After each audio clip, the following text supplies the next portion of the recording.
ప్రతి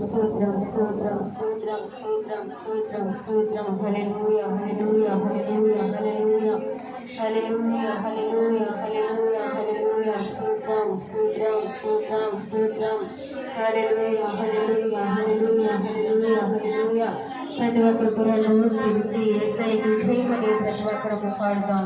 దేవుడికి స్తోత్రం. హల్లెలూయా హల్లెలూయా హల్లెలూయా హల్లెలూయా హల్లెలూయా.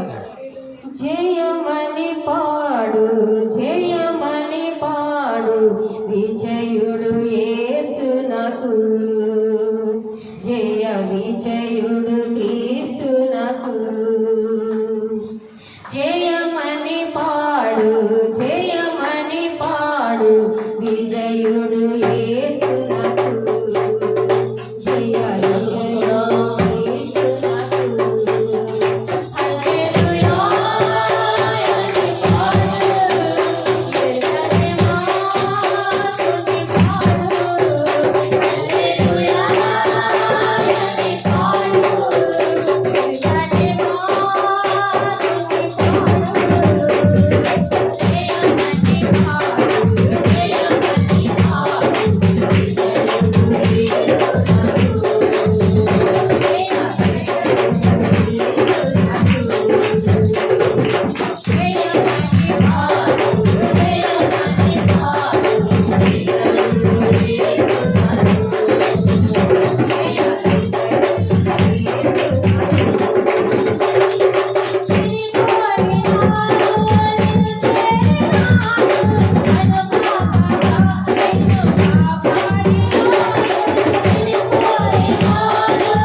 విజయుడు యేసునకు జయ విజయుడు క్రీస్తునకు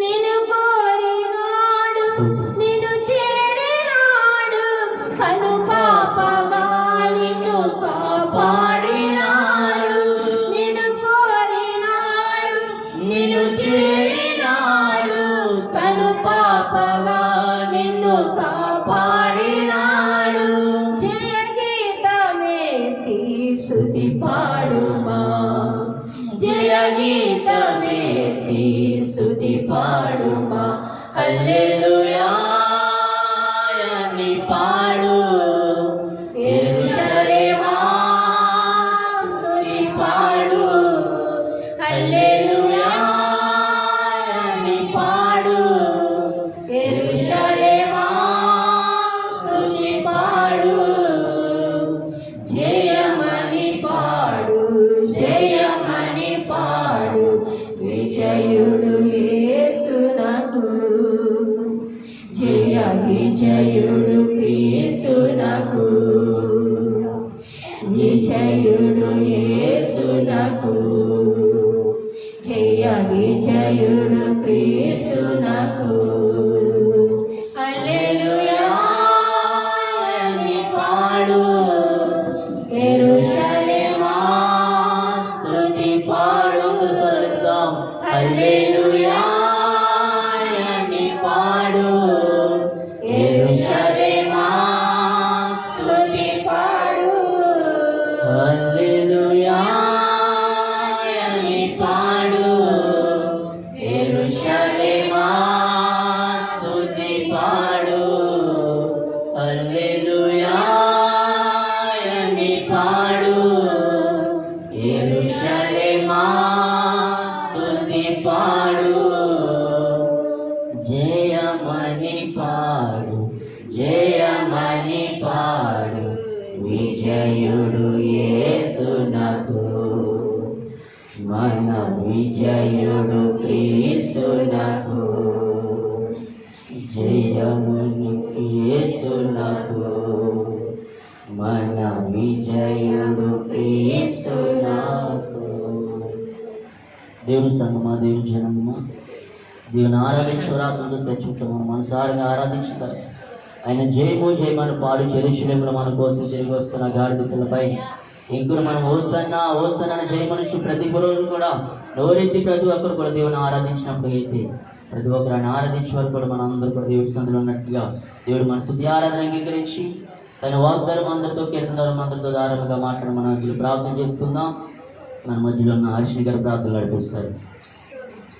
వాకింగ్ వరకు కీర్తన భాగ్యం వరకు ప్రార్థించారు.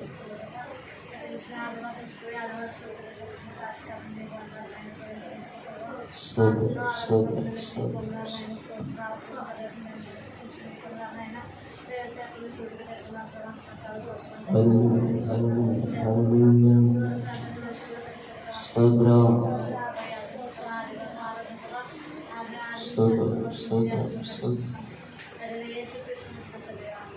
మెగాంధ్ర ప్రార్థన అనిపిస్తుంది.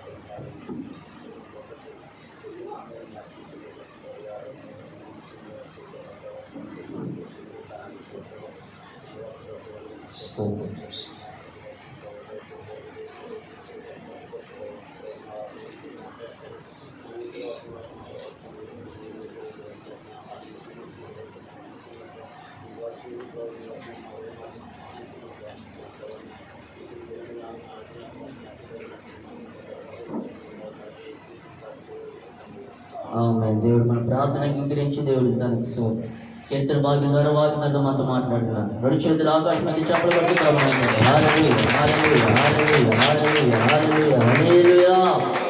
కీర్తన భాగం చదువుకుందామంటే ప్రతి ఒక్కరు కూడా పరిశుద్ధ గ్రంథం తెలిసినట్లయితే కీర్తన భాగం చదువుకుంది. కీర్తన భాగం 98వ సంకీర్తన మనందరూ కూడా చదువుకుందాం. ఒకరి ప్రత్యుత్తరంగా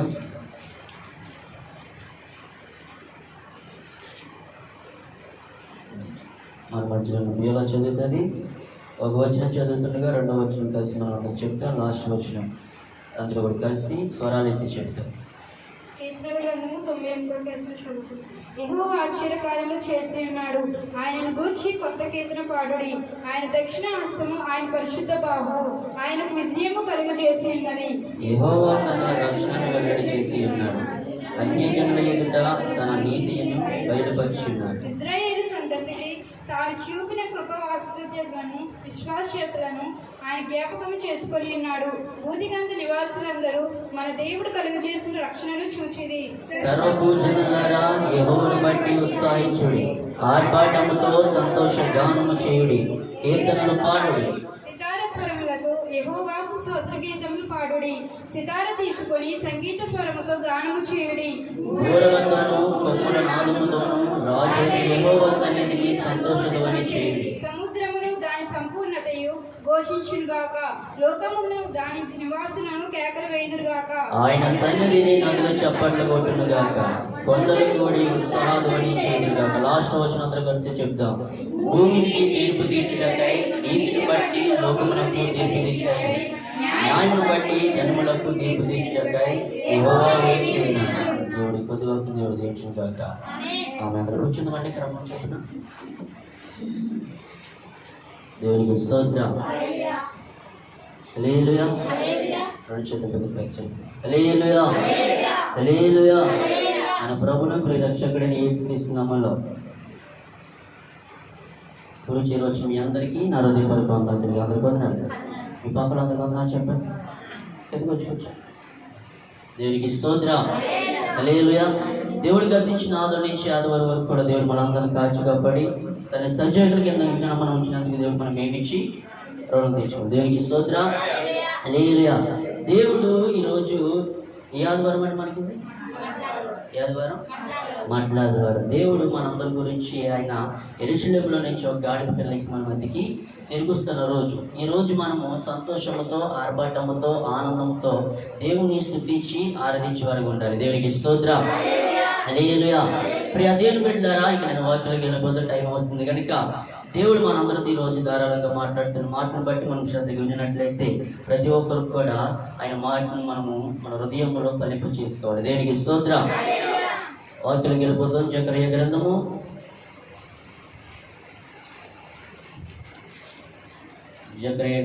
9వ అధ్యాయము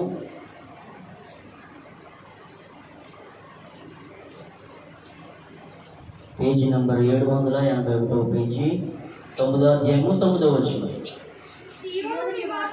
సియోను నివాసులారా బహుగా సంతోషించుడి, యెరూషలేము నివాసులారా ఉల్లాసముగా నుండుడి.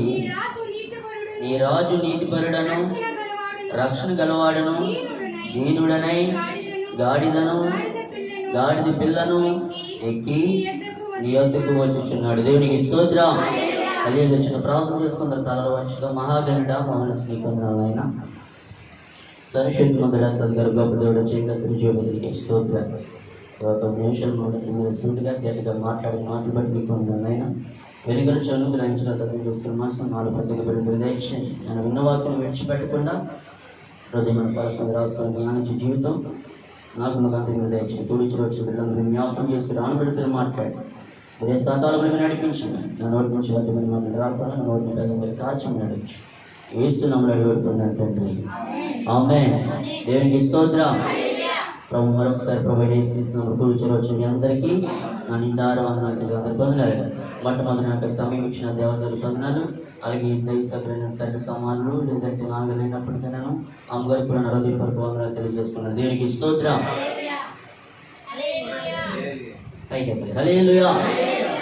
చాలా మంది రాలేదు, వాళ్ళు కూడా మార్గం మందులు ఉన్నట్టున్నారు. వాళ్ళు కూడా వచ్చేలాగా మనం ఏం చేయాలి? చేస్తున్నారా? ఓకే, దేవునికి స్తోత్రం. మనం చదువుకున్న లేఖన భాగంలో చూసినట్లయితే జకరయ్య గ్రంథము 9వ అధ్యాయం 9వ వచనంలో, సియోను నివాసులారా బహుగా సంతోషించుడి, యెరూషలేము నివాసులారా ఉల్లాసముగా ఉండండి. ఈ పక్కవారు చూసి ఉల్లాసంగా సంతోషంగా ఉన్నామని అడిగినామా? దేవునికి స్తోత్రం. అడిగారా? ఏమడిగారు? ఇప్పుడు వచ్చావు, ఎలా ఉన్నావు? దేవునికి స్తోత్రం. రాజు హల్లెలూయా. దేవుని బిడ్డలారా, చాలా మందికి ఉల్లాసం సంతోషం ఉంటుందంటారా? ఉంటుందా? చాలా మందికి ఉండదు. ఎందుకో తెలిసి చాలా భయంతో లేదంటే వేదనతో కూడి మనం బ్రతుకుతున్నప్పుడు కన్నా కూడా యేసుక్రీస్తు ప్రభుల వారు ఈ జకరయ్య ప్రవచించిన ప్రవచనం బట్టి ఆయన యెరూషలేము నుంచి ఒక గాడిద పిల్లను ఎక్కడి నుంచి తోడుకుని వస్తున్నారంట?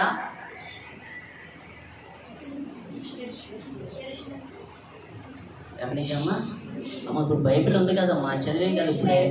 ఎక్కడి నుంచి వచ్చారంటే ఆయన యెరూషలేములో నుంచి ఒక గాడిద పిల్లను ఎక్కడి నుంచి తోడుకొని వస్తున్నారంట? యెరూషలేము నుంచి ఆయన తోడుకొని వస్తున్నారు. దేవునికి స్తోత్రం. ఈ ప్రవచన ఎవరు ప్రవచించారు? జకరయ్య గారు ప్రవచించారు. ఈ ప్రవచన రూపంగా యేసుక్రీస్తు ప్రభువుల పట్ల జరిగింది. దేవునికి స్తోత్రం. హల్లెలూయా.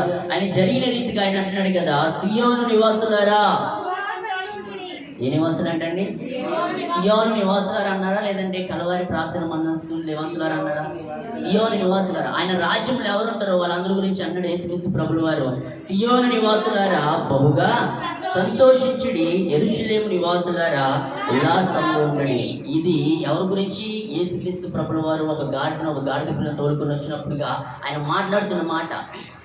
ఆయన అంటున్నాడు కదా, ఆయన ఎంతైతే సంతోషంగా ఉన్నాడో, ఎంతైతే ఉల్లాసంగా ఉన్నారో, మనం కూడా ఆయన ద్వారా ఉల్లాసమైన సంతోషం పొందుకోవడానికి ఆయన ఒక గాడిద పిల్ల ఎక్కువ వస్తున్నాడంట. దేవునికి స్తోత్రం. హల్లెలూయా. ప్రియ దేవుని బిడ్డలారా, మనం చదువుకున్న లేఖనం బట్టి మనం చూసినట్లయితే ఈ ప్రవచన గ్రంథము మొదట్లోనే నెరవేరేది కాబట్టి యేసుక్రీస్తు ప్రభుల వారు మన మధ్యకి రాబోతున్నాడు. ఆమేన్. ఆయన వచ్చిన రీతి మనం ఎలా ఉండాలి? సిద్ధపాటు కలిగి, లేదంటే మారుమనసు రక్షణ పొంది, మనలో ఎటువంటి దోషము పాపము లేదంటే కపటం ఏమి లేకుండా నిందారహితముగా పరిశుద్ధాత్మలో మనం కలిగి ఉండాలంట. దేవునికి స్తోత్రం. లేదా ప్రియ దేవుని బిడ్డలారా, ఆయన మాట్లాడుతున్న మాట మనం ఏం చేయాలంట? సియోను నివాసులు మనం ఏం కలిగి ఉండాలంట? సంతోషము. ఎలాగా? బహుగా సంతోషమా? కొద్దిగా బహుగా. మనకి ఎప్పుడు కలుగుతుంది సంతోషం, ఆనందము? ఒక మనిషికి అంత పట్టలేని ఆనందం, సంతోషం వచ్చిందనుకోండి, ఆడి గాల్లో ఆడతాడా లేదంటే నేల మీద తేలుతాడా? చెప్పనమ్మా. ఆడికి ఆనందం, సంతోషం వచ్చిందనుకో, అది అసలు పట్టుకోలేము మనం. అవునంటారా? అయ్యి బాబు, నాకు పెద్ద లేడకి తగిలింది అనగానే ఆ డబ్బు అంతే నాకు వచ్చేస్తాను ఎంతసేపు అలా ఆనందపడతారు. ఆ గాలు తేలుతారు తప్ప ఆ నేల మీద కాళ్ళు ఆడవు అని పట్టుకోలేము. ఆడికి సంతోషం అంత పట్టనది. మరి నా యేసుక్రీస్తు ప్రభుల వారు ఆయన నీ కోసం నా కోసం బలియాగం అయిపోయి ఆయన యెరూషలేము నుండి గాడిద పిల్లను లేదంటే గాడిద మీద ఎక్కి ఆయన వస్తుంటే మనం ఎంత సంతోషంగా ఉండాలి? అవునే. దేవునికి స్తోత్రం. ఆయన వచ్చిన రీతిగా మనం ఎంత సంతోషంగా ఉండాలంటే, ఆయన మన కోసం ప్రాణం పెట్టి తిరిగి లేచి ఇంకను నీ గురించి నా గురించి కొరడాలతో పట్టబడినప్పటికైనా కూడా ఆ వీపంతా తున్నబడి ఉన్నదంట. దేవునికి స్తోత్రం. ఏ మనుషుడైనా నీ కోసం నా కోసం ఎవడైనా దెబ్బలు తింటాడండి? ఎవడు నీ కోసం నా కోసం ఎవరైనా ప్రాణం పెడతారా? ఎవడు ప్రాణం పెట్టాడు? ఎవరు నీ కోసం నా కోసం కన్నీరు కూడా కాచుడు. నిన్ను లేదంటే నువ్వు నేను మనం నమ్ముకున్న మన దేవుడు మన గురించి ఆ కలవరిగిరిలో లేదంటే మొండి టెండలో వేలాడుతూ కూడా ఇంకను మన గురించి వేలాడుతున్నాడంట. దేవునికి స్తోత్రం. అదే ప్రియ దేవుని బిడ్డలారా, మనం ఏం చేయాలి? యెహోవాను బట్టి మనము బహుగా సంతోషించాలంటే ఎలా ఉండాలంట? బహుగా సంతోషించండి. కొద్దిగా కాదు, అప్పుడప్పుడు కాదు, ఎప్పుడు కాదు, ప్రతిరోజు దేవుడి సందుకు వచ్చిన తర్వాత సియోను నివాసులారా బహుగా సంతోషించండి, యెరూషలేము నివాసులారా ఉల్లాసముగా ఉండండి. నీ రాజు నీతిపరుడను రక్షణ గలవాడును దీనుడై గాడిద పిల్లను ఎక్కి నీ వద్దకు వచ్చేసినారంట. దేవునికి స్తోత్రం. హల్లెలూయా. యేసుక్రీస్తు ప్రభువు ఎంత శ్రమ పడినప్పటికైనా కూడా ఆ శ్రమను లేదని మన బాధను కన్నీరును ఆయన అంతా ఓర్చుకొని నీ గురించి నా గురించి బాధపడుతున్నారు. మనం అందరం ఏం చేయాలి? ఆయన గురించి మన కోసం ఆయన గాడిద పిల్ల ఎక్కుతున్నప్పుడు మన సంతోషంతో బహుగా ఆనందంతో ఆయన గురించి మనం ఎదురు చూసేవారుగా ఉండాలి. చాలా మంది ఏం చేస్తారంటే ఆయన గాడిద పిల్ల వస్తే ఎక్కి వస్తున్నప్పటికైనా కూడా హోసన్నకు ఏం చెప్పారంట? మీరు కూడా చెప్పండి అమ్మా. హోసన్నకు జయము జయము జయము అని కేకలు వేసుకుంటూ చాలా మంది కూడి ఉన్నారంటే ఎవరు వస్తున్నారని? యేసుక్రీస్తు ప్రభుల వారి గాడిద పిల్ల ఎక్కువస్తుంది. చాలా మంది కూడి వాళ్ళందరూ కూడా ఉన్నప్పటికైనా కూడా అప్పుడు దాకా గాడిదకి ఏం లేదు, ఒక విలువ అనేది లేదు. ఆ గాడిద వెళ్ళలేనప్పుడు కూడా యేసుక్రీస్తు ప్రభుల వారు అన్నారు, కట్టబడిన ఒక గాడిదను లేదంటే గాడిద పిల్లను కూడా వెళ్ళి విప్పిన ఎద్దకి తీసుకురండి చెప్పారు. లేదంటే ఏ గాడిదని వస్తుందని దేవుడి దగ్గరికి మనం అనుకోవాలి. ఈ గాడిది, నేను ఎటువంటి వాడిని, నేను ఒక గాడిదని, నాకు నిద్ర వచ్చేస్తుంది, ఈ గాడిద నిద్రపోకూడదు, ఈ గాడిదికి ఫోన్ ఉండకూడదు, ఈ గాడిదికి ఎటువంటి పని పాట లేకుండా ఉండడానికి మనము సర్దుకోవాలంటే ఎటువంటి, నువ్వు ఒక గాడిదివి, నేను ఒక గాడిదని. ఈ గాడిద ఎటువంటి బరువులు మోస్తుందో మీ అందరికీ తెలుసా? చెప్పండమ్మా. చాలా బరువులు మోస్తుంది. ఒక వ్యక్తి ఇలాగే గాడిదకి ఒక అతను గాడిద కొనుక్కున్నాడంట. గాడిద కొనుక్కుని ఏం చేశాడు తెలుసా? ఆ బరువు ఎవరు మోస్తారో? గాడిద మోస్తుందా, మనం మోస్తామా? చెప్పండమ్మా. ఇప్పుడు గాడిద చూడదు మీరు? గాడిద దగ్గర ఎంత కొంప వస్తుందమ్మా? దానికి దేవుడు లేదంటే వాళ్ళందరూ కూడా గాడిదను తీసుకొచ్చి దానికి సొప్పులు రాస్తారు, లేదంటే స్ప్రేలు కొట్టారు, మనకు తెలియదు. కానీ బైబిల్లో కూడా రాయబడలేదు. కానీ అటువంటి గాడిదను దేవుడు ఎన్నుకొని ఆయనతో పాటు గాడిద ఎక్కి ఆయనకి ఎంత రాజుగా ఉన్నప్పటికైనా, రాజు ఎలా ఉండాలండి? ఒక రథాలతో గొర్రెల మీద ఊరేగించుకుంటూ రావాలని యేసుక్రీస్తు ప్రభుల వారు. దేవునికి స్తోత్రం. కానీ ఆయన ఏం చేశాడంట? ఒక గాడిదను, ఒక గాడిద పిల్ల ఎక్కి ఎలా వస్తున్నాడంట? ఒకటి దీనుడిగా మన గురించి అయినా రాబోతున్నాడు. దేవునికి స్తోత్రం. ఎదురుకు వచ్చి కూర్చోవాలి. హల్లెలూయా. దేవుని బిడ్డలారా, ఆయన ఒక గాడిద తీసుకున్న తర్వాత ఆయన అంటున్నాడు, చాలా మంది ఒక గాడిద కొనుక్కొని ఆయన చాలా పని, లేదంటే భారం మోసుకుంటున్న ప్రయాసపడి, భారం మోసుకు సంబంధించారా నేను అడ్డుగ్రండి అని చెప్పినప్పుడు ఒక గాడిద కూడా ఎంత ప్రయాసపడి ఉంటుంది అని, ఎన్ని బట్టలు మోస్తుంది, లేదంటే ఎంత బరువు సాకిరి ఎంత చేసినా కానీ గాడిదకి విలువ ఉంటుందా? అసలు పని చేస్తే గాడిదలో ఉన్నవరా? ఏం పని చేస్తున్నావు? అసలు పని చేస్తున్నావా? పనికి వెళ్తున్నావా? ఏం తెస్తున్నావా?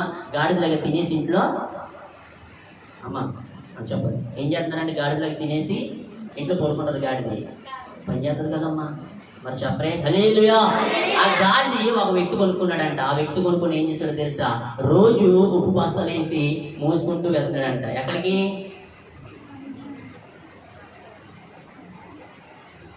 చెప్పండమ్మా.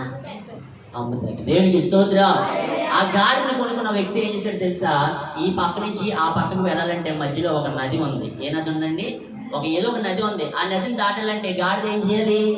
ఆ బస్తలు వేసుకుని అటు ఇటు, లేదంటే ఎక్కడి నుంచి అక్కడికి సరఫరా చేసుకుంటూ, లేదంటే ఇక్కడ ఉన్న ఉప్పుని పలానా ప్రదేశానికి తీసుకెళ్లాలని ఆ ఒక వ్యక్తి ఏం చేశాడో తెలిసి కొనుక్కున్న గాడికి, దీనికి ఇలా కాదు, దీనికి బరువులన్నీ మోయాలి, బస్తాలని మోయాలని ఆ వ్యక్తి ఉప్పు బస్తాలంతా నింపేసి ఎవరి మీద వేసాడు? స్పందిస్తారు. హల్లెలూయా. ఆ గాడిద వేయగానే ఆ గాడిద ఏం చేసింది? ఈ పక్కన ఒడ్డు నుండి ఆ పక్క ఒడ్డుకి వెళ్ళాలి కదా, మధ్యలో ఏముందంట? చెప్పండమ్మా. నది ఉంది. ఆ నదిని దాటాలంటే గాడిది ఆ ఉప్పు బస్తాలు వేసుకుంటూ వెళ్ళాలి. వెళ్ళేటప్పటికి ఆ ఉప్పు బస్తాలు కాస్త వెళ్ళుకున్న నదిలో సడన్ గా పడిపోయి ఉప్పు అంతా ఏమైపోయింది? చెప్పండమ్మా. కరిగిపోయిందా? అది ఉండిపోతుందా? కరిగిపోయింది. మళ్ళీ ఆయన అనుకున్నాడు, దీన్ని ఎందుకు కొనుక్కున్నాడు రా, దీనికి ఎంత వీళ్ళు పెట్టుకున్నా కానీ కూడా ఇది ఎంత బరువు మోయట్లేదు, ఉప్పు అంత అట్టుకెళ్తుంది, అన్నింటిలో కరిగిపోతుంది. దీనికి ఎంత బరువు బాధ్యతలేసి ఏమీ తెలియట్లేదు అనుకున్నాడు. కానీ ఈయన ఏం చేశాడంటే, ఇలాగైతే నాకు వాళ్ళ కావట్లేదు, ఇది నాకు పనికి రావట్లేదు, ఇది మళ్ళీ ఎవరు ఒకరికి అమ్మాయిలు అనుకున్నాడు. అమ్మాయిలు అనుకున్న తర్వాత మళ్ళీ ఎవరు తీసుకుంటారు ప్రభు ఈ గాడిదని? ఎవరు కొనరేమో కదా, ఇది ఎటువంటి పని చేయట్లేదు, అలా గాడిద ముద్దులాగా నిలబడిపోతుంది, ఎక్కడికి వెళ్తే అక్కడ ఉండిపోతుంది, ఏ పని సరిగ్గా చేయట్లేదు, తేవట్లేదు, ఏమీ అవ్వట్లేదని. దీనివల్ల ఎటువంటి ప్రయోజనము ఎవరి వల్ల? దేవునికి స్తోత్రం. మనమందరం కూడా మనం అనుకో. హల్లెలూయా. మనమందరం కూడా హల్లెలూయా. మనమందరం ఎటువంటి వారు? గాడిదమే. ఈ కట్టబడిన గాడిదని దేవుడు ఏం చేశాడంట? విడిపించడానికి మన దగ్గరికి వచ్చాడు. ఆమేన్. హల్లెలూయా. ఆ గాడిదని ఆయన ఒక మనిషి కొనుక్కున్నాడు. ఉప్పు అంతా కరిగిపోతుంది, ఎటువంటి ప్రయోజనం లేదనుకుని వేరే మనిషికి అమ్మేస్తే ఆ మనిషి ఏం చేశాడు తెలుసా? చాలా మంది బట్టలు, లేదంటే ఈ పక్క ఆ పక్క వేసుకెళ్తారు. బట్టలు మోయలేరు కదా, చాలా మంది మోస్తారా? ఎవరు మోయలేరు. ఆ బట్టలు మోయడానికి ఎవరు కొనుక్కుంటారు?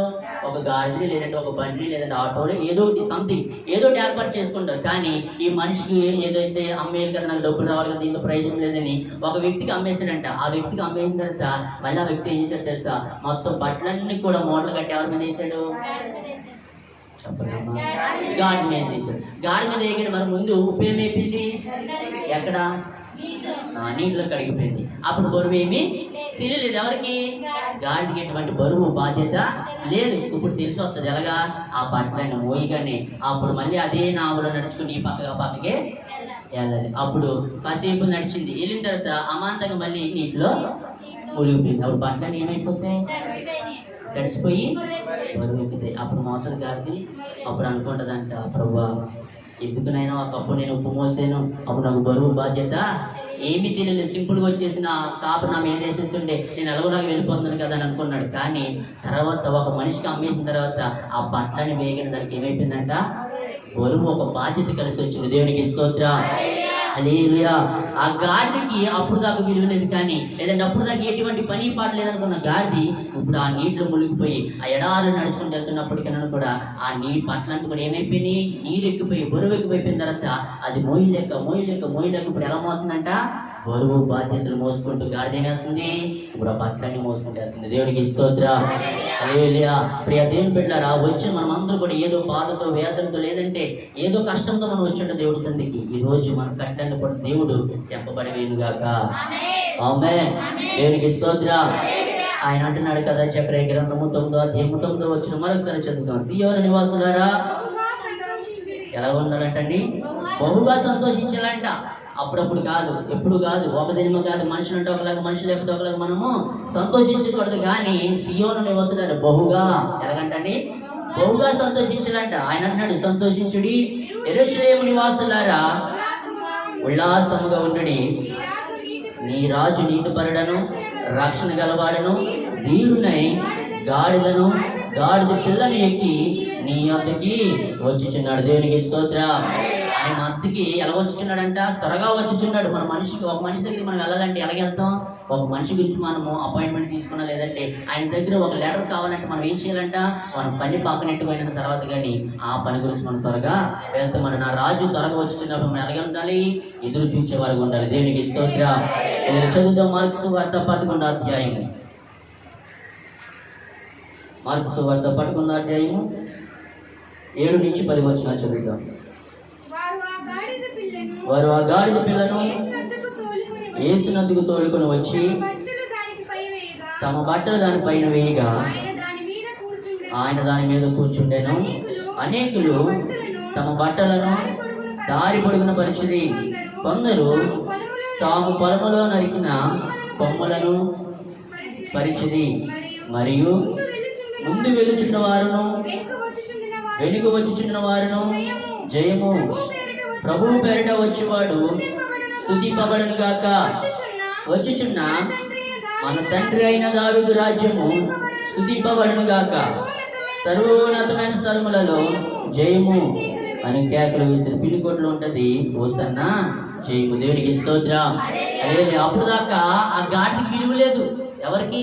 కట్టబడిన గాడిదకి ఏం లేదంటండి, విలువ లేదు. యేసుక్రీస్తు ప్రభువు వారు అన్నారు, అక్కడ కట్టబడిన ఒక గాడిద మీరు విప్పుకురండి అని శిష్యులతో పంపించిన తర్వాత ఆ శిష్యులు వెళ్ళి ఆ గాడిద విప్పుకొని వస్తుంటే అక్కడ ఉన్న కాపరి వాళ్ళు అంటున్నారంట, ఎందుకంటే ఈ గాడిద పనికిరాదు కదా, దీని ఎందుకు తీసుకెళ్తున్నారంటే మీరు చెప్తే నేను చేయగని యేసుక్రీస్తు ప్రభువు మాకు చెప్పారు.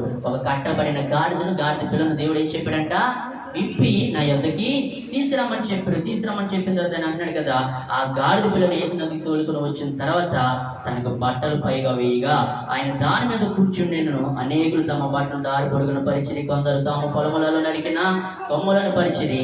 మరియు ముందు వెలుచున్న వారందరూ వెనుక వచ్చుచున్న వారందరూ ఏం పలుకుతున్నారంట? హోసన్నా హోసన్నా జయము జయము అని చాలా మంది పలుకుతుంటే దానికి ఎంత ఆనందం కలుగుతుందండి. దేవునికి స్తోత్రం. హల్లెలూయా. యేసుక్రీస్తు ప్రభువు వారు అప్పుడు దాకా అద్భుతాలు చేస్తే నమ్మారు, సూచక్రియలు చేస్తే నమ్మారు, లేదంటే అనేకమైన కార్యాలు చేసినప్పుడు చాలా మంది నమ్మారు. కానీ 5 రొట్టెలు 2 చేపలు అనేక మందికి, వేల మందికి పంచిపెట్టిన తర్వాత ఇంకెన్ని గంపలు మిగిలినాయి? 12 గంపలు మిగిలినాయి. దేవుడి గురించి చాలా మంది జయము జయము చెబుతుంటే మరో పక్క అదే యెరూషలేములో లేదంటే కొన్ని వారానికి, కొన్ని రోజులకి, లేదంటే ఒక 3 రోజులకి అదే రోజున యేసుక్రీస్తు ప్రభువులను ఏమేశారమ్మా? అదే రోజున మనం సిలువేస్తే అప్పుడు దాకా జయము హోసన్నా జయము లేదంటే అద్భుతాలు సూచక్రియలు చేసిన దేవుడికి అందరూ జయము చెప్పారు. కానీ అదే యెరూషలేము నుంచి మళ్ళీ యేసుక్రీస్తు ప్రభువులను సిలువేస్తే ఒక్కరు కూడా ఆయన దగ్గరికి వెళ్ళలా. ఒక్కరు కూడా ప్రభువా నీ సిలువ నేను మోస్తానని ఒక్కరు కూడా అడగలేదు. ఎందుకు? అప్పుడు దాకా చేసిన యేసుక్రీస్తు ప్రభువులు ఎవరు చేయమని చెప్పిన తర్వాత ఏ ఒక్కరు కూడా యేసుక్రీస్తు ప్రభువులు సిలువ వేస్తుంటే ఒక్కడు ఆయన దగ్గరకు వచ్చి చేయి చెప్పి ప్రభా నేనున్నాను కదా, నేను సిలువ మోస్తాను ఒక్కడు కూడా అనలేదు. అప్పుడు దాకా పేతురు ఏం చేశాడు? అక్కడి నుంచి వెళ్ళిపోయాడు. ఈయన మాకు కాదు, మాకు ఎవరు కావాలని అడిగారు వాళ్ళందరూ? బట్టలు మాకు కావాలని చాలా మంది అడిగినప్పుడు కూడా ఈయన మాకెవరో తెలియదు, ఈయన సిలువ వేసేయండి అని అన్న జనమే ఇప్పుడు మనకి ఏం కావాలి? మనం ఒక మాట గుర్తు వస్తుంది. యోబు జీవితం మనం చూసినట్లయితే దేవుడు అప్పుడు దాకా అద్భుతాలు చేసిన తర్వాత ప్రభు నాకు ఈ అద్భుతం చేసి నీకే స్తోత్రం అని చెప్తావు. మరి కష్టం వచ్చినప్పుడు కూడా దేవుడికి ఏం చెప్పాలి? నువ్వు స్తోత్రం చెప్పాలి కదా. చిన్న బాధ వచ్చిన, కష్టం వచ్చిన, ఇరుకు వచ్చిన, శోధన వచ్చిన, ఇవన్నీ వచ్చినా కూడా నువ్వు దేవుడికి ఏం చెప్పాలి? ప్రభు ఎంతవరకు కాచి కాపాడు, నీ కృప ద్వారా మమ్మల్ని అందరూ రక్షించావు అని కూడా నువ్వు దేవుడికి స్తోత్రాలు చెప్తే దేవుడు ఖచ్చితంగా నీ పట్ల నా పట్ల కార్యం జరిగించే దేవుడు. దేవునికి స్తోత్రం. హల్లెలూయా. అప్పుడు దాకా యేసుక్రీస్తు ప్రభువుల వారు ఎన్ని కార్యాలు చేసిన అందరూ చేయమని చెప్పారు. కానీ ఒక్క మారు లేదంటే ఒక 2 రోజులు 3 రోజులు ముందుగా ఆయనకి సిలువ వేస్తుంటే ఒక్కరు కూడా ఆదరించడానికి, లేదంటే ఆ సిలువ నేను మోయడానికి నేను ఉన్నాను ప్రభా అని ఒక్కరు కూడా ఆదరించిన ఎవరు కూడా రాలేదు. ఈయన ఎవరు మాకు తెలియదని విడిచిపెట్టేసి వెళ్ళిపోయారు. దేవునికి స్తోత్రం. హల్లెలూయా. ఆయన గొర్రెను అడగలేదు, కానీ ఏమడిగాడు దేవుడు? ఒక గాడిద పిల్లను అడిగాడు. లేదంటే ఒక మేడ మీద అడగలేదు, కానీ ఒక మేడ పైన ఒక చిన్న గది గురించి ఆయన అడిగాడు. దేవునికి స్తోత్రం. అలాగే మనం అందరం ఏమో అడుగుతాం? ప్రభా నాకు ఇన్ని అపార్ట్మెంట్ ఇచ్చినందుకు నీకు స్తోత్రం, నాకు మంచి పంట పొలాలు ఇచ్చినందుకు దేవానికి స్తోత్రం అని చెప్తాం. చిన్న బాధ వచ్చినప్పుడు కూడా దేవుడికి నువ్వు ఏం చెల్లించట్లేదు? స్తుతులు చెల్లించట్లేదు. దేవునికి స్తోత్రం కలిగింది కదా. హల్లెలూయా. ఆయన అంటున్నాడు కదా, కట్టబడిన గాడిదను లేదంటే గాడిద పిల్లను ఇప్పుకు రమ్మన్నప్పుడు వాళ్ళంతా కూడా ఇప్పడానికి వెళ్ళారు. కానీ అక్కడ ఉన్న ప్రజలందరూ కూడా అడుగుతున్నాడు, ఇది ఎందుకు పనికిరాని గాడిద, దీనికి విలువలేని గాడిద అని చాలా మంది అంటున్నప్పటికైనా కూడా ఇది యేసుక్రీస్తు ప్రభువుల వారు ఇప్పుకు రమ్మన్నారు, ఇది మీకు సంబంధం లేదని చెప్పిన తర్వాత ఆ గాడిదను ఇప్పుకుని వెళ్ళారు. ఆ గాడిదకి ఏం కలిగింది? ఇప్పుడు విజయం కలిగింది, ఒక ఘనత వచ్చింది. ఎవరు చూడలేనంతగా ఆ గాడిదని చాలా మంది మెచ్చుకుంటూ ఉన్నారు. దేవునికి స్తోత్రం. హల్లెలూయా. చదువుదాం నిర్గమకాండము 12వ అధ్యాయము. నిర్గమకాండము 12వ అధ్యాయం 29వ వచనం.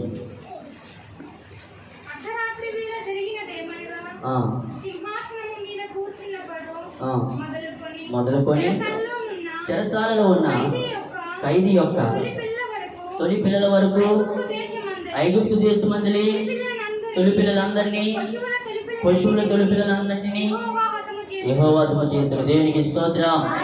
హల్లెలూయా. 2 చేతుల పైకి ఎత్తండి. హల్లెలూయా.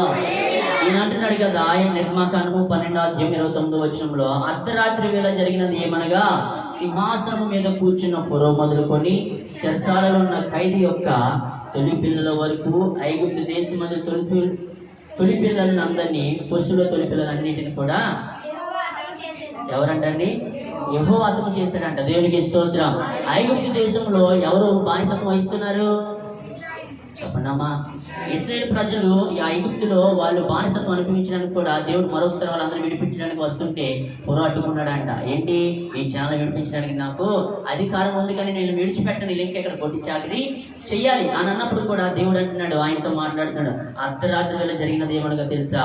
సింహాసనం మీద కూర్చున్న ఫరో మొదలుకొని చెరసాలలో ఉన్న ఖైదీ యొక్క తొలి పిల్లల వరకు ఐగుప్తు మంది తొలి పిల్లల మందిని, పశువుల తొలి పిల్లలన్నింటినీ యెహోవా ఏం చేశాడంట?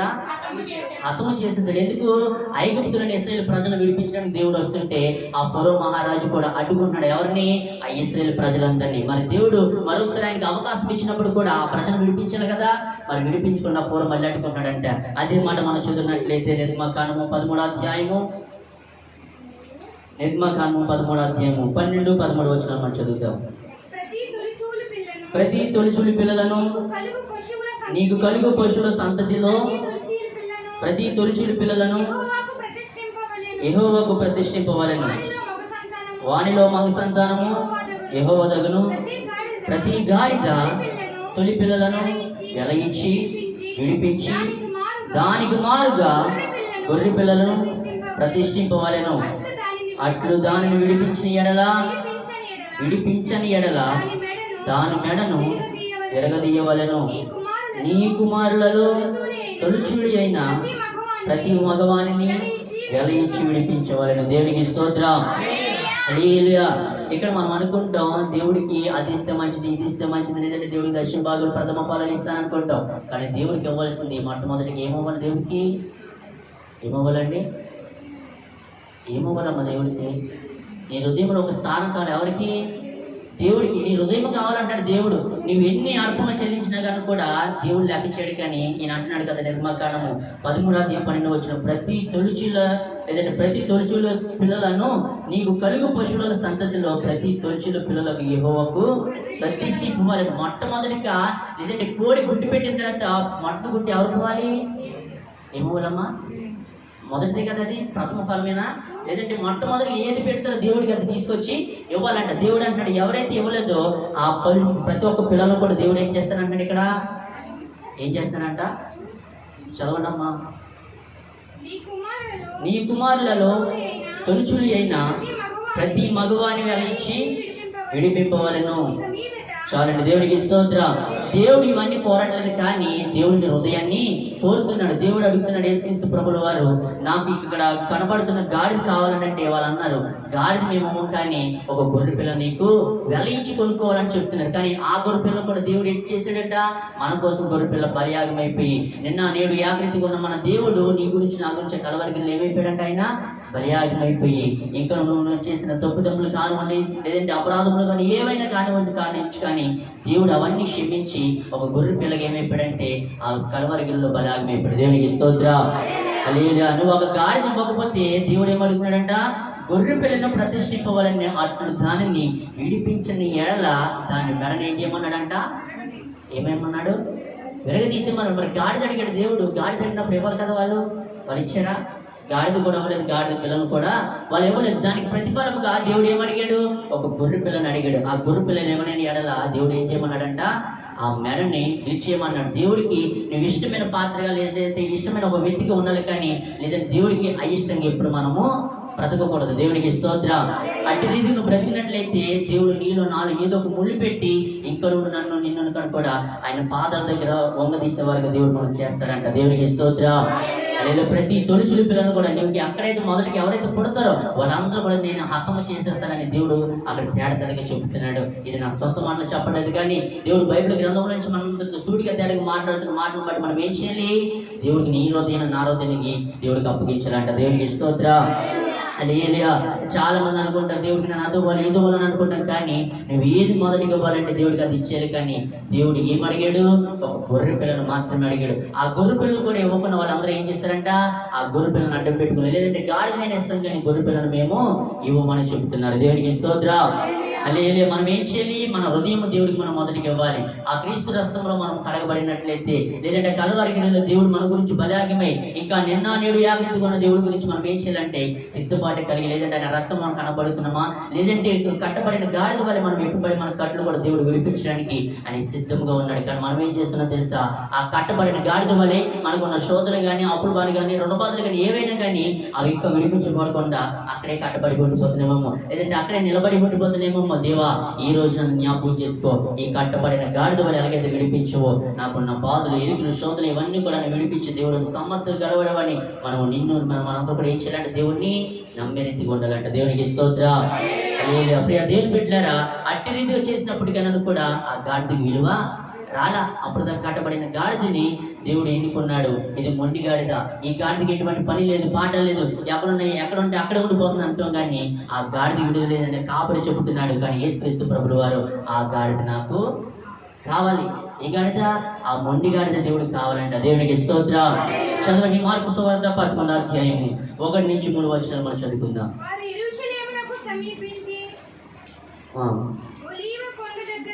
మార్కు సువార్త 11:3 చదువుతాం. ఎవడైనాను ఎందుకు ఇలాగూ చేయుచున్నారని మిమ్మల్ని అడిగిన ఎడల అది ప్రభువునకు కావాల్సినదని చెప్పుడి. తక్షణమే అతడు దానిని ఇక్కడ తోలుకు పంపునని. దేవునికి స్తోత్రం. హల్లెలూయా. ఎవరు పంపించారంటే అక్కడికి?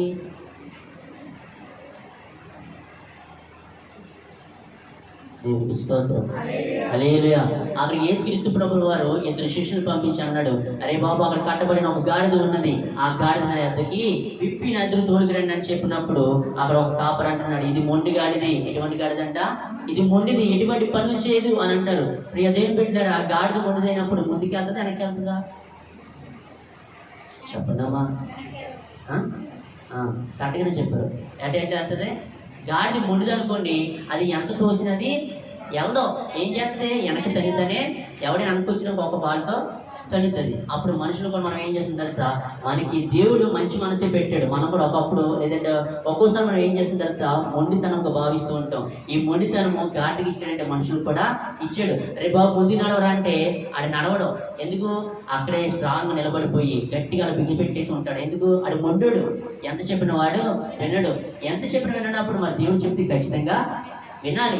ఇంట్లో తల్లిదండ్రులు చెప్పిన పిల్లలు వినరు, లేదంటే భర్త భార్యకి చెప్తే వినదు, లేదంటే భార్య భర్తకి చెప్పిన ఎవరు కూడా వినరు. మరి కట్టబడిన గాడిదను దేవుడు ఎందుకు కొనుక్కున్నాడు, అది దానికి ఒక బానిసత్వం ఉంది. ఆ బానిసత్వం నుంచి దేవుడు విడిపించాలి. ఆ గాడిద నాకు కావాలి. ఎవరైతే లేదంటే ఎన్ని బాధలతో కట్టబడి ఉన్నప్పటికైనా కూడా దేవుడి దగ్గరికి ఆ గాడిద ఎలాగైతే విప్పబడ్డాడో మన కళ్ళు కూడా దేవుడు విప్పిగాడానికి సిద్ధంగా ఉన్నాడు. దేవునికి స్తోత్రం. అదే చదువుదాం, అలా ముందుకు వచ్చాం. వారు వెళ్ళగా వీధిలో కనబడేను. దాని విప్పుచుండగా అందరూ మీరేమి చేయుచున్నారు, గాడిద పిల్లను ఎందుకు విప్పుచున్నారని అడిగారు. అందుకు శిష్యులు యేసు ఆదేశించినట్లు వారితో చెప్పగా దేవునికి స్తోత్రం. హల్లెలూయా. దేవుడు చెప్తేనే ఎవడైనా చేయగలడు. ఏ మనుషుడు కూడా నాకు ధనం ఉంది, ఐశ్వర్యం ఉంది, అందం ఉంది, లేదంటే ఇవన్నీ ఉన్నాయని గర్వంతో విర్రవీగవనుకో, ఆ పరలోక రాజ్యంలో నువ్వు ఏమెట్టి కొనగలవా, నీ డబ్బు పెట్టి కొనగలవా, నీ బంగారం పెట్టి కొనగలవా? ఈ లోకంలో అన్నీ కొంటాం, కానీ ఆ పరలోక రాజ్యంలో మనం ఏమెట్టి కొనాలంటే అది విలువైన రక్తంతో మనం అందరూ కొన్నాడు. ఆ పరలోక రాజ్యం చేర్చాలంటే నీకున్న కట్టబడాలన్నీ కూడా తెంపబడాలి. యేసుక్రీస్తు ప్రభువుల వారు గాడిని ఎలాగైతే విప్పబడ్డారో ఈ రోజు కూడా నీకున్నా, లేదంటే ఇన్ని బాధలు శ్రమలు ఉన్నప్పటికైనా కూడా, లేదంటే నీ దుఃఖంతో నువ్వు ఏడుస్తున్నావేమో, ఆ దుఃఖ బాధ కృంగిపోతున్నామేమో, కానీ ప్రియ దేవుని బిడ్డలారా, యేసుక్రీస్తు ప్రభువుల వారు ఆ గాడిద పిల్లలు ఎలాగైతే విప్పబడ్డారో దానికి ఒక విజయము కలిగి ఉన్నది. ప్రతి ఒక్కరు కూడా, చిన్నలో పెద్దలందరూ కూడా అక్కడ గుంపు కూడిపోయిన తర్వాత దానికి దారి పొడుగుని ఏం వేశారంట, బట్టలు వేసి మంటలు వేసి అందరూ కూడా మంటలు పట్టుకుని హోసన్నా జయము జయము జయమని చెబుతున్నప్పటికైనా కూడా ఎక్కలేని విలువ ఎవరికి కలిగింది, ఈ గాడిదికి కలిగింది. అప్పుడు దాకా నేను కట్టబడి ఉన్నాను కదా, నేను ఒట్టి చాకరీ చేశాను కదా, నా మీద అందరూ కూడా ఎన్ని నన్ను చీతు అని అనుకున్న వారు ఇప్పుడు నన్ను ఏం చేస్తారంట, ఈ గాడిదికి అక్కడి నుంచి ఘనత వచ్చిందిరా, ఈ గాడిదికి అక్కడి నుంచి విలువ వచ్చిందిరా, వాళ్ళందరూ కూడా సాష్టంగా పడి వాళ్ళందరూ ఏం చేస్తున్నారంట, నమస్కారం చేస్తూ ఆ గాడిదికి చేరుకొడుతున్నారంట. దేవునికి స్తోత్రం. హల్లెలూయా. నిన్ను కూడా ఈ రోజు చాలా మంది ఇంట్లోకి, లేదంటే ఇంట్లో నేను దూషించిన, హేళన చేసిన, అన్ని నువ్వు ఎందుకు పనికిరావు, ఎందుకు ఈ కుమార్ నాకు పుట్టాడు, ఎందుకు ఈ కుమార్తె నాకు పుట్టింది చాలా మంది అన్నప్పటికైనా కూడా దేవుడు ఏం చేశాడు తెలుసా, ఆ గాడిది పనికిరాని గాడిదని దేవుడు ఆ భుజన పైన ఎక్కించుకున్న గాడిది ఇప్పుడు ఎవరికి విలువ వచ్చింది, గాడిది వచ్చింది. నిన్ను ఎవరైతే నిన్ను తూచి అని హేళన చేసినప్పటికైనా వారి ముందు దేవుడు నిన్ను ఒక యోధులుగా వాడుకుంటాడు. దేవునికి స్తోత్రం. హల్లెలూయా. పనికి రానిగా నిన్ను దేవుడు పనికి వచ్చే పాత్రగా చేసుకుంటాడు. విలువలేనిగా నిన్ను విలువ వచ్చే ఒక పాత్రగా చేసుకొని ఆయన పాత్ర దగ్గర సాష్టంగా పడే రీతిగా మనల్ని విజయోత్సవంగా ఎక్కిస్తాడు. దేవునికి స్తోత్రం. హల్లెలూయా. అప్పుడు దాకా గాడిదికి విలువ లేదు, ఘనత లేదు, అందరూ కూడా నన్ను ఎందుకు పనికిరావు అన్న గాడిదను ఇప్పుడు ఏం చేస్తారంటే గాడిదను చూసి హోసన్నా చేయమని చెబుతున్నారు. ఆ దారి పొడుగున అందరూ బట్టలు వేసి ఎక్కడికి ఈ గాడిద విలువ వచ్చింది, ఎవరి వాళ్ళకి గాడిదకి జయం వచ్చింది అని చాలా మంది ఉంటే ఈ గాడిద పైన ఎవరు కూర్చున్నారు, యేసుక్రీస్తు ప్రభువుల వారు కూర్చున్నారు. మరి కొన్ని బాధ, శ్రమ, వేదన ఏదైనా వచ్చినప్పటికైనా కూడా నీ భుజం తట్టి నీ వెన్నంటూ ఉన్న యేసుక్రీస్తు ప్రభువుల వారు నీకు కూడా చేయని విజయాన్ని కలుగజేసే దేవుడు. దేవునికి స్తోత్రం. హల్లెలూయా. అటువంటి విడుదల, లేదంటే కట్టబడిన గాడిదకి విలువ వచ్చింది. మరి నీకు నాకు విలువ రావాలంటే ఎవరు రావాలి మన మధ్యకి, యేసుక్రీస్తు ప్రభువులు రావాలి. ఈ కట్టబడిన గాడిదకి విలువ ఇచ్చాడు. మరి నీ శ్రమలు, నా శ్రమలు ఎన్నైనా ఉన్నప్పటికైనా కూడా ఇవన్నీ ఎవరు విడిపించలేము అనుకున్నామేమో, కానీ దేవుడు నిన్ను నన్ను ఏర్పరచుకున్న రీతిగా మనకున్న కట్టడాన్ని కూడా దేవుడు విడిపించే రీతిగా ఉన్నాడు. దేవునికి స్తోత్రం. హల్లెలూయా. మొదటి కొరింథీయులకు రాసిన పత్రిక మరొక మాట చెప్పిన త్వరగా ముగించి ఆశపడుతున్నా, చదువుదాం. మొదటి కొరింథీయులకు రాసిన పత్రిక 1వ అధ్యాయము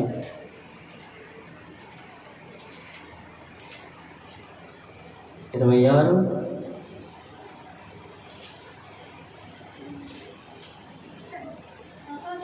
చదవండి.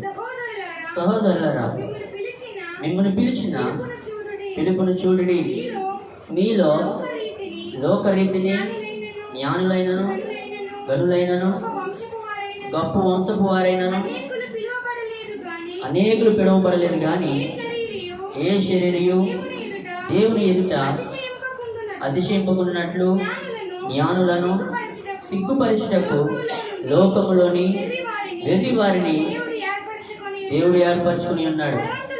బలవంతులైన వారిని సిగ్గుపరచుటకు లోకములో ఎన్నికైన వారిని అడ్గము చేయటకు లోకములో నీచులైన వారిని తృణీకరింపబడిన వారిని ఎన్నిక లేని వారిని చాలండి. దేవునికి స్తోత్రం. హల్లెలూయా. గాడిదకి ఏమైనా విలువ ఉందా? మరి విలువ లేనప్పుడు దేవుడు విలువ ఇచ్చే రీతిగా ఆ గాడిద తరగతి కూర్చుందో దేవుడు మంచి గాడిదకి విలువ నిచ్చుడు, ఒక ఘనత నిచ్చుడు. మరి ఇక్కడ మనం చదువుకున్నాం కదా, మొదటి కొరింథీయులకు రాసిన పత్రిక 1:26 వచనంలో అక్కడ ఎవరెవరిని ఎన్నుకున్నాడంటే దేవుడు బలహీన వారిని ఎన్నుకున్నాడు, ఎన్నికలేని వారిని వ్యర్థంగా చేయటకు లోకములో నీచులైన వారిని ఎన్నుకున్నాడంట. ఎన్నికలేని వారిని దేవుడు ఏర్పరచుకున్నాడు. దేవునికి స్తోత్రం. హల్లెలూయా. దేవుడికి నువ్వు ఎన్నికలేని వారికి కనబడుతున్నావేమో, దేవుడు నీకు ఒక ఎన్నిక ఇచ్చేవారిగా ఆయన వాడుకోబోతున్నాడు. దేవునికి స్తోత్రం. హల్లెలూయా. ఒక మంత్రి లేదంటే ఒక ఎమ్మెల్యే మన మధ్యకి వచ్చినప్పుడు ఆయనకి లేదంటే ఒక మర్యాద చేయాలంటే ఆయన పక్కన ఒక హోదాగా ఉండాలంటే ఆయన పట్ల మనకి ఏం కలుగుతుంది? అది బాబు ఇంట్లో పాటు చాలా మంది వచ్చారా, ఈయన గౌరవించాలని చాలా మంది ఏమనుకుంటారు? వీళ్ళకి మర్యాద చేయాలనుకుంటారు. మరి అలాగే కట్టబడిన గాడిదని దేవుడు విప్పబడమని చెప్పినప్పుడు ఆ గాడిద విప్పుకొచ్చిన తర్వాత ఓసన జయము జయమని చెప్పినప్పుడు ఆ గాడిద పట్ల ఎవరున్నారంట?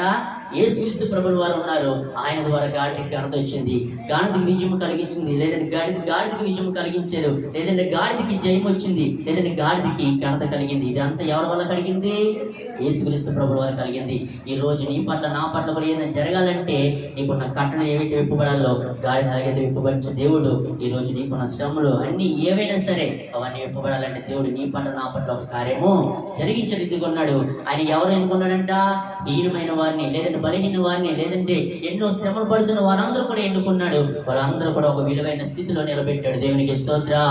అదే అటువంటి విలువ గాడిద కలిగింది. మనకున్న శ్రమలే కానీ ఇరుగులే కానీ ఇవన్నీ కూడా తొలగించడానికి దేవుడు నీ పట్ల నా పట్ల ఒక కార్యాన్ని జరిగించబోతున్నాడు. దేవుడి కొద్ది మాటలు దేవుడు మన ఇక్కడలో ఫలింపచేయను గాక.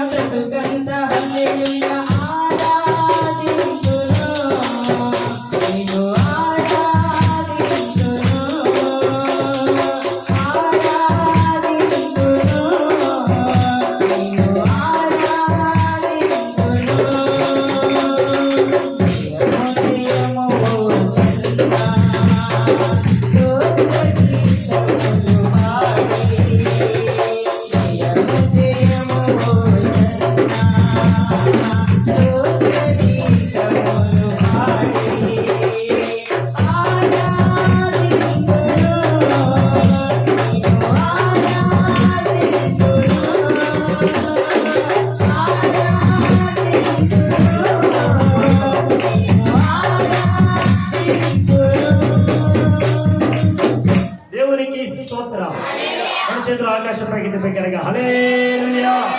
ప్రభువు మిమ్మల్ని అందరినీ దీవించును గాక. ఆమేన్. మంచిది ప్రియ దేవుని పిల్లల, దేవుడు మనకి ఒక మంచి సమయాన్ని ఇచ్చాడు. ఆమేన్. ఇంతవరకు చక్కని మాటలు మనం విన్నాం. ఎన్నిక లేనటువంటి వారిని ప్రభు ఎన్నుకున్నారు. ఆమేన్. నన్ను మాట్లాడినామంటే ఈరోజు నీ కుటుంబంలో నీకు ఎన్నికుందా? విలువ ఉందా? మర్యాద ఉందా? నీకంటూ ఒక హోదా ఉందా? ఇలా మాట్లాడుకుంటూ వెళితే మా హౌసే కదండి, మా ఇల్లే కదండి, నాకెవరెవరండి విలువ? ఇలా ఆలోచన చేస్తే నేను అంటాను, దేవుని స్వరూప్యములో సృజింపబడిన మనందరికీ ఈ లోక సంబంధమైనటువంటి కుటుంబీకులు కానీ, సహోదరులు కానీ, అన్నాదమ్ములు కానీ, అక్కా చెల్లెలు కానీ, రక్త సంబంధికులు కానీ ఎవరు విలువిచ్చినా ఇవ్వకపోయినా ఆయన స్వారూప్యంలో నిర్మితమైన మన అందరికీ నా ప్రభు విలువిచ్చాడు. నన్ను ఒక చేతులు పరిగెత్తి స్తోత్రాలు చెప్తాం. హల్లెలూయా. ఆమేన్. ఇచ్చాడు లేదా? ఇచ్చాడు కాబట్టి ఈ రోజున ప్రభు మందిరంలో ఉన్నాం. ఆమేన్. ఈ రోజున చాలా మంది ఆ విలువను పోగొట్టుకొని తిరుగుతున్నారు, విలువను గుర్తించలేకపోతూ ఉన్నారు. ఆ విలువన యేసు ప్రభు మనకి ఎంతైతే ఇచ్చాడో ఆ విలువను తెలుసుకొని ప్రభు మందిరంలో ఉండలేకపోతూ ఉన్నారు. ఒక మాట చూపిస్తాను చదవండి. మత్తయి సువార్త 20వ అధ్యాయంలో చదివిన మాట 2వ వచ్చిన భాగం, మొదలు వచ్చిన భాగం. తరువాత యెరూషలేమునకు సమీపించి ఒలీవ చెట్ల కొండ దగ్గర ఉన్న బెత్ఫగేకు వచ్చినప్పుడు యేసు తన శిష్యులలో, ఈ మాట అందరూ చెప్పండి, తన శిష్యులలో ఇద్దరిని చూచి గట్టిగా, ఎంతమందిని? గట్టిగా గట్టిగా ఇద్దరు. ఈరోజు నేను అంటాను, ఆ ఇద్దరు నువ్వు నీ భార్య ఎందుకు కాకూడదు?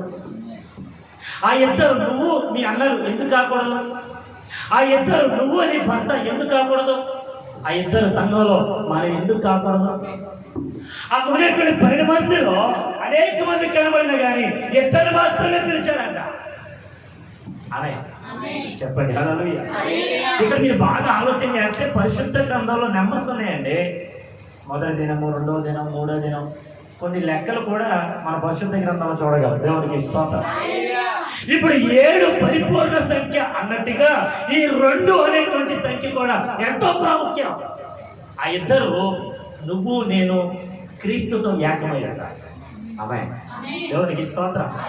ఇప్పుడు ఆ ఇద్దరు, ఒకటి పాత నిబంధనలు అనుకో, లేదంటే కొత్త నిబంధనలు అనుకో, ఈ ఇద్దరు కూడా నువ్వు చదివినట్లయితే, ధ్యానించినట్లయితే, ఎక్కడికైతే నువ్వు పనికి రాకుండా ఉండిపోయావో, ఎక్కడైతే కట్టబడిపోయావో, ఏ కట్ల చేత అయితే నింపబడ్డావో, ఈ పరిశుద్ధ గ్రంథం ధ్యానించబడినప్పుడు నువ్వు ఆ కట్ల చేత నుంచి విడిపించబడగలవు. దేవునికి స్తోత్రం. ఆ ఇద్దరు దేవుని లేఖనం. ఆమేన్. ఆమేన్. దేవునికి స్తోత్రం. కాబట్టి కట్టబడినటువంటి గాడిదగా నువ్వు నేను ఉండకూడదు, విడిపించబడాలి. ఆమేన్. మనం రక్షించబడాలి. అమ్మా ఇంతమంది ఉన్నారు, ఆమేనానండి. ఆమేన్. ఇక అంటూ ఉన్నాడు, ఆ ఇద్దరిని చూచి నా యేసు ప్రభు చెప్పిన మాట, మీ ఎదుటనున్న గ్రామమునకు వెళ్ళుడి. వెళ్ళగానే కట్టబడి ఉన్న ఒక గాడిదయు, దానితోనున్న ఒక గాడిద పిల్లయు మీకు కనబడింది. దేవునికి స్తోత్రం. నన్ను మాట అడిగినామండి, ప్రతి సంవత్సరం కూడా మాట్లాడడం రాగానే దీన్నే జ్ఞాపకం చేస్తాం. వాక్యంలో ఎటువంటి మార్పు లేదు. ఉందా? మీరు మాట్లాడారు లేదు. మనలో ఇలా చిన్నప్పటి నుంచి వాక్య భాగాలన్నీ కూడా వింటాం, మా చిన్నతనం గురించి వింటాం. ఇప్పుడు ఎదిగిన మనం ఇంకా కట్టబడిన గాడిదగానే ఉన్నావా? యేసు ప్రభు విడిపించిన గాడిదగా ఉన్నావా? అసలు ఆలోచిద్దాం. విడిపించబడిన గాడిద ఇష్టానుసారిగా తిరిగిందా? వెళ్ళిపోయిందా?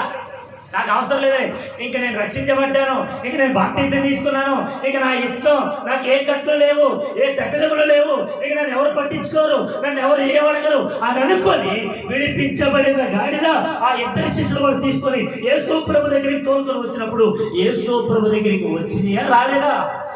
గట్టిగా చెప్పండి. మరి నువ్వు, నీ పిల్లలు, నీ భర్త, నీ భార్య కట్టబడిన గాడిద విడిపించాడు నా యేసు. నిన్ను రక్షించాడు, నీ కొరకు కలువరిగిరిలో త్యాగం చేశాడు. ఆ కలువరిగిరిలో కట్టబడినటువంటి మనము ఆయన విడిపించి మనకు బదులుగా ఆయన బలి.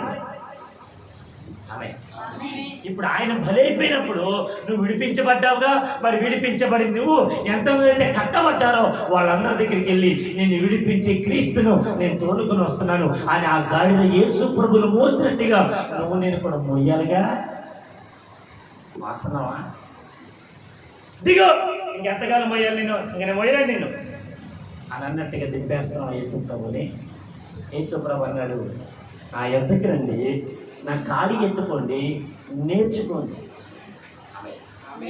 నా కాడి ఎత్తుకోండి అంటే మొత్తం కాడి అంతా మన మీద మోయలేదు. ఆయన ఒక పక్కన పోస్తున్నాడు, ఓ పక్కన మనం మోయమన్నాడు. దేవునికి స్తోత్రం.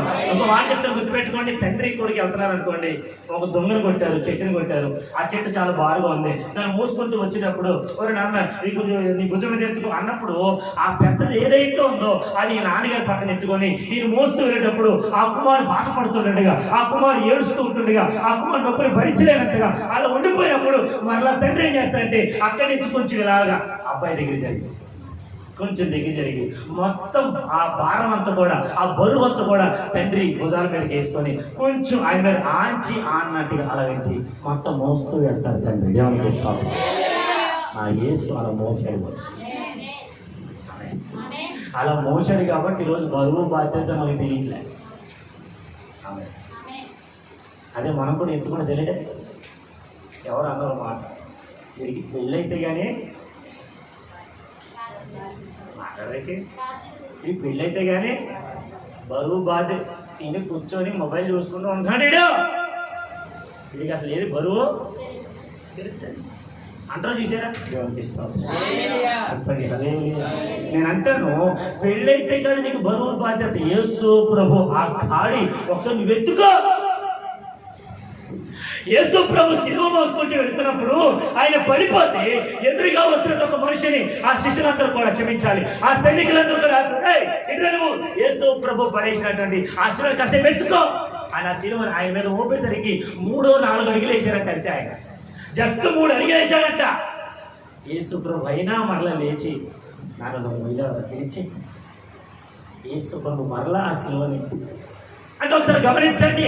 ఇంతవరకు కొరడా దెబ్బలు తిని ముళ్ళ కిరీటం పెట్టి రక్తమంతా కూడా కాలిపోతున్నా అనేక బాధలు అనిపిస్తున్నా అయినా కూడా ఆ వ్యక్తి మీద జాలిపడినటువంటి ఆ యేసు ప్రభు అంత గొప్పవాడిగా మనకున్నప్పుడు మరి మనం ఎందుకని ఎదుట ఉండలేకపోతున్నాం? ఎందుకని ఆయన గాడిని ఎత్తుకోలేకపోతున్నాం? ఎందుకని ఆయన గాడి మోయలేకపోతున్నాం? దాని అర్థం హైకిక విచారముల వలన యేసు ప్రభు దగ్గరికి రాలేకపోతున్నాం. దేవునికి ఏ విచారాలు? అందరి దగ్గర అందరు మనుషులు ఉంటారు, కానీ దేవుని దగ్గర చూడండి కొద్దిమంది ఉంటారు. అన్ని రకాల అనేకమైనటువంటి ఆ మాటలు మాట్లాడుకునేటప్పుడు ఒకరి సంభాషించుకునేటప్పుడు ఏదైనా కొంచెం కోలాహలం జరిగినప్పుడు సందడి జరిగినప్పుడు పెళ్లి జరిగినప్పుడు అందరూ కానీ ప్రభు మందిరాల్లో కొద్దిమంది మాత్రమే. దేవునికి స్తోత్రం చెప్పండి హల్లెలూయా. ఇప్పుడు ఆ ఇద్దరు శిష్యులను చూసిన దేవుడు ఈరోజు మనందరినీ చూస్తూ ఉన్నారు. దేవునికి స్తోత్రం. ఇద్దరిద్దరిగా నా యేసు ప్రభు పంపించినట్టుగా ఏ గాలిదైతే కట్టబడిందో నీకు తెలిసిగా నీ ఇంట్లో నీ భర్త తాగుడికి అలవాటు పడిపోయి ఉండొచ్చు, జోదానికి అలవాటు పడిపోయి ఉండొచ్చు, నీ భార్య నీ మాట వినకపోయి ఉండొచ్చు, అనేక రీతిలుగా నీ పిల్లలు నీ మాట చెవులు పెట్టగా వెనక అనేకమైనటువంటి మాటలకు చిరిగిపోయి అటు ఇటు తిరుగుతూ ఉండిపోతూ ఉండొచ్చు. ఇలా కట్టబడిన ప్రతి ఒక్కరు నీకు తెలిసిగా మనం వెళ్ళి ఏం చేయాలి? నువ్వు వెళ్ళి ఏం చేయాలి? మాట్లాడేంటండి నువ్వు కూడా ఆతో పాటు కట్టేసుకొని నేను కూడా నీకు జత అయినరా, నేను కూడా అంటవా? ఇడిపించవా? మాట్లాడ ఇడిపించవా? కట్టబడిన గాడిదను యేసురాజు కోరెను, కట్టబడిన గాడిదను యేసురాజు కోరెను, బంధనాలు పెంచుకో విడుదల పొందుకో, బంధనాలు పెంచుకో విడుదల పొందుకో, సాగిపోనే సమా సాగిపోనే సమా సపత్తు సాగిపోనే సమా సాగిపోనే సమా ఓ సమా జీవితం పరచును సమా పరచును సమా పరచును సమా పరచును సమా. దేవునికి స్తోత్రం.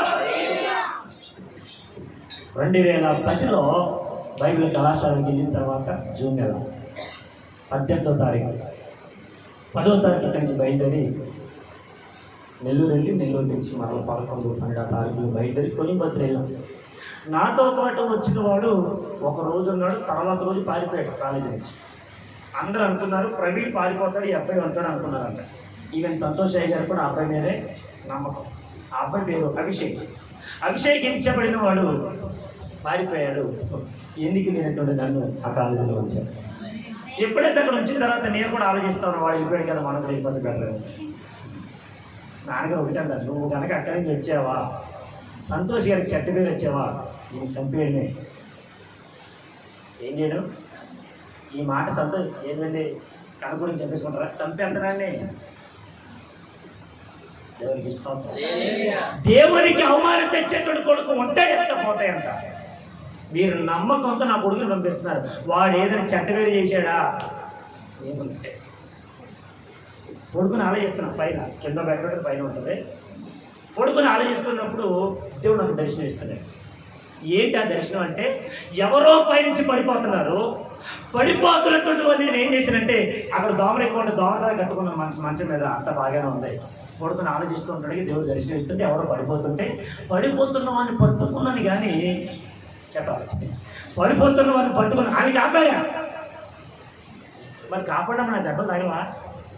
మాట్లాడంటే తగలవా? గట్టిగా తగిలింది పైనుంచి కింద అంటే. ఎప్పుడైతే కింద పడ్డానో సార్తో చెప్పా, సార్ ఇలా పైనుంచి కింద పడిపోయింది సార్, కొంచెం ఎముకలాగా చిట్టాలనుకోండి సార్, ఎప్పటికీ ఎముకలా కొంచెం బయటకు వచ్చినట్టు. అప్పుడు పడింది 2010. సార్తో అనేసరికి ఊరుగా అన్ని అవసరాలు చెప్తాను. ఎక్కడ ఏంటి చూపి, ఇదిగోండి సార్, నిజమేనా? నిజమే సార్, కావాలి సార్, నొప్పి చూడలేదు. అప్పుడు పడిపోతే కింద పెట్టి ఇచ్చాను నాకు. దేవునికి స్తోత్రం. ఫస్ట్ ఇయర్, సెకండ్ ఇయర్ పైన ఇస్తారు, థర్డ్ ఇయర్ నుంచి కింద ఇస్తారు బెడ్లో. ఎప్పుడైతే పడిపోయానో, పడిపోయిన తర్వాత ప్రభువులకు దర్శనం చూపిస్తున్నాడు. నేను అతను పట్టుకొని కాపాడాను, పడిపోకుండా కింద. సామెతలుగా రాబడిన మాట, పాతాళమునకు జారిపోతున్నటువంటి పడిపోతున్నటువంటి వాడిని నువ్వు రక్షింపవా? వాడు ఏమైపోతే నాకేంటని చెప్పి కళ్ళు మూసుకొని అలాగే బ్రతకడం కంటే కళ్ళు తెరిచి ఒకవేళ కాపాడు, నేను కాపాడు.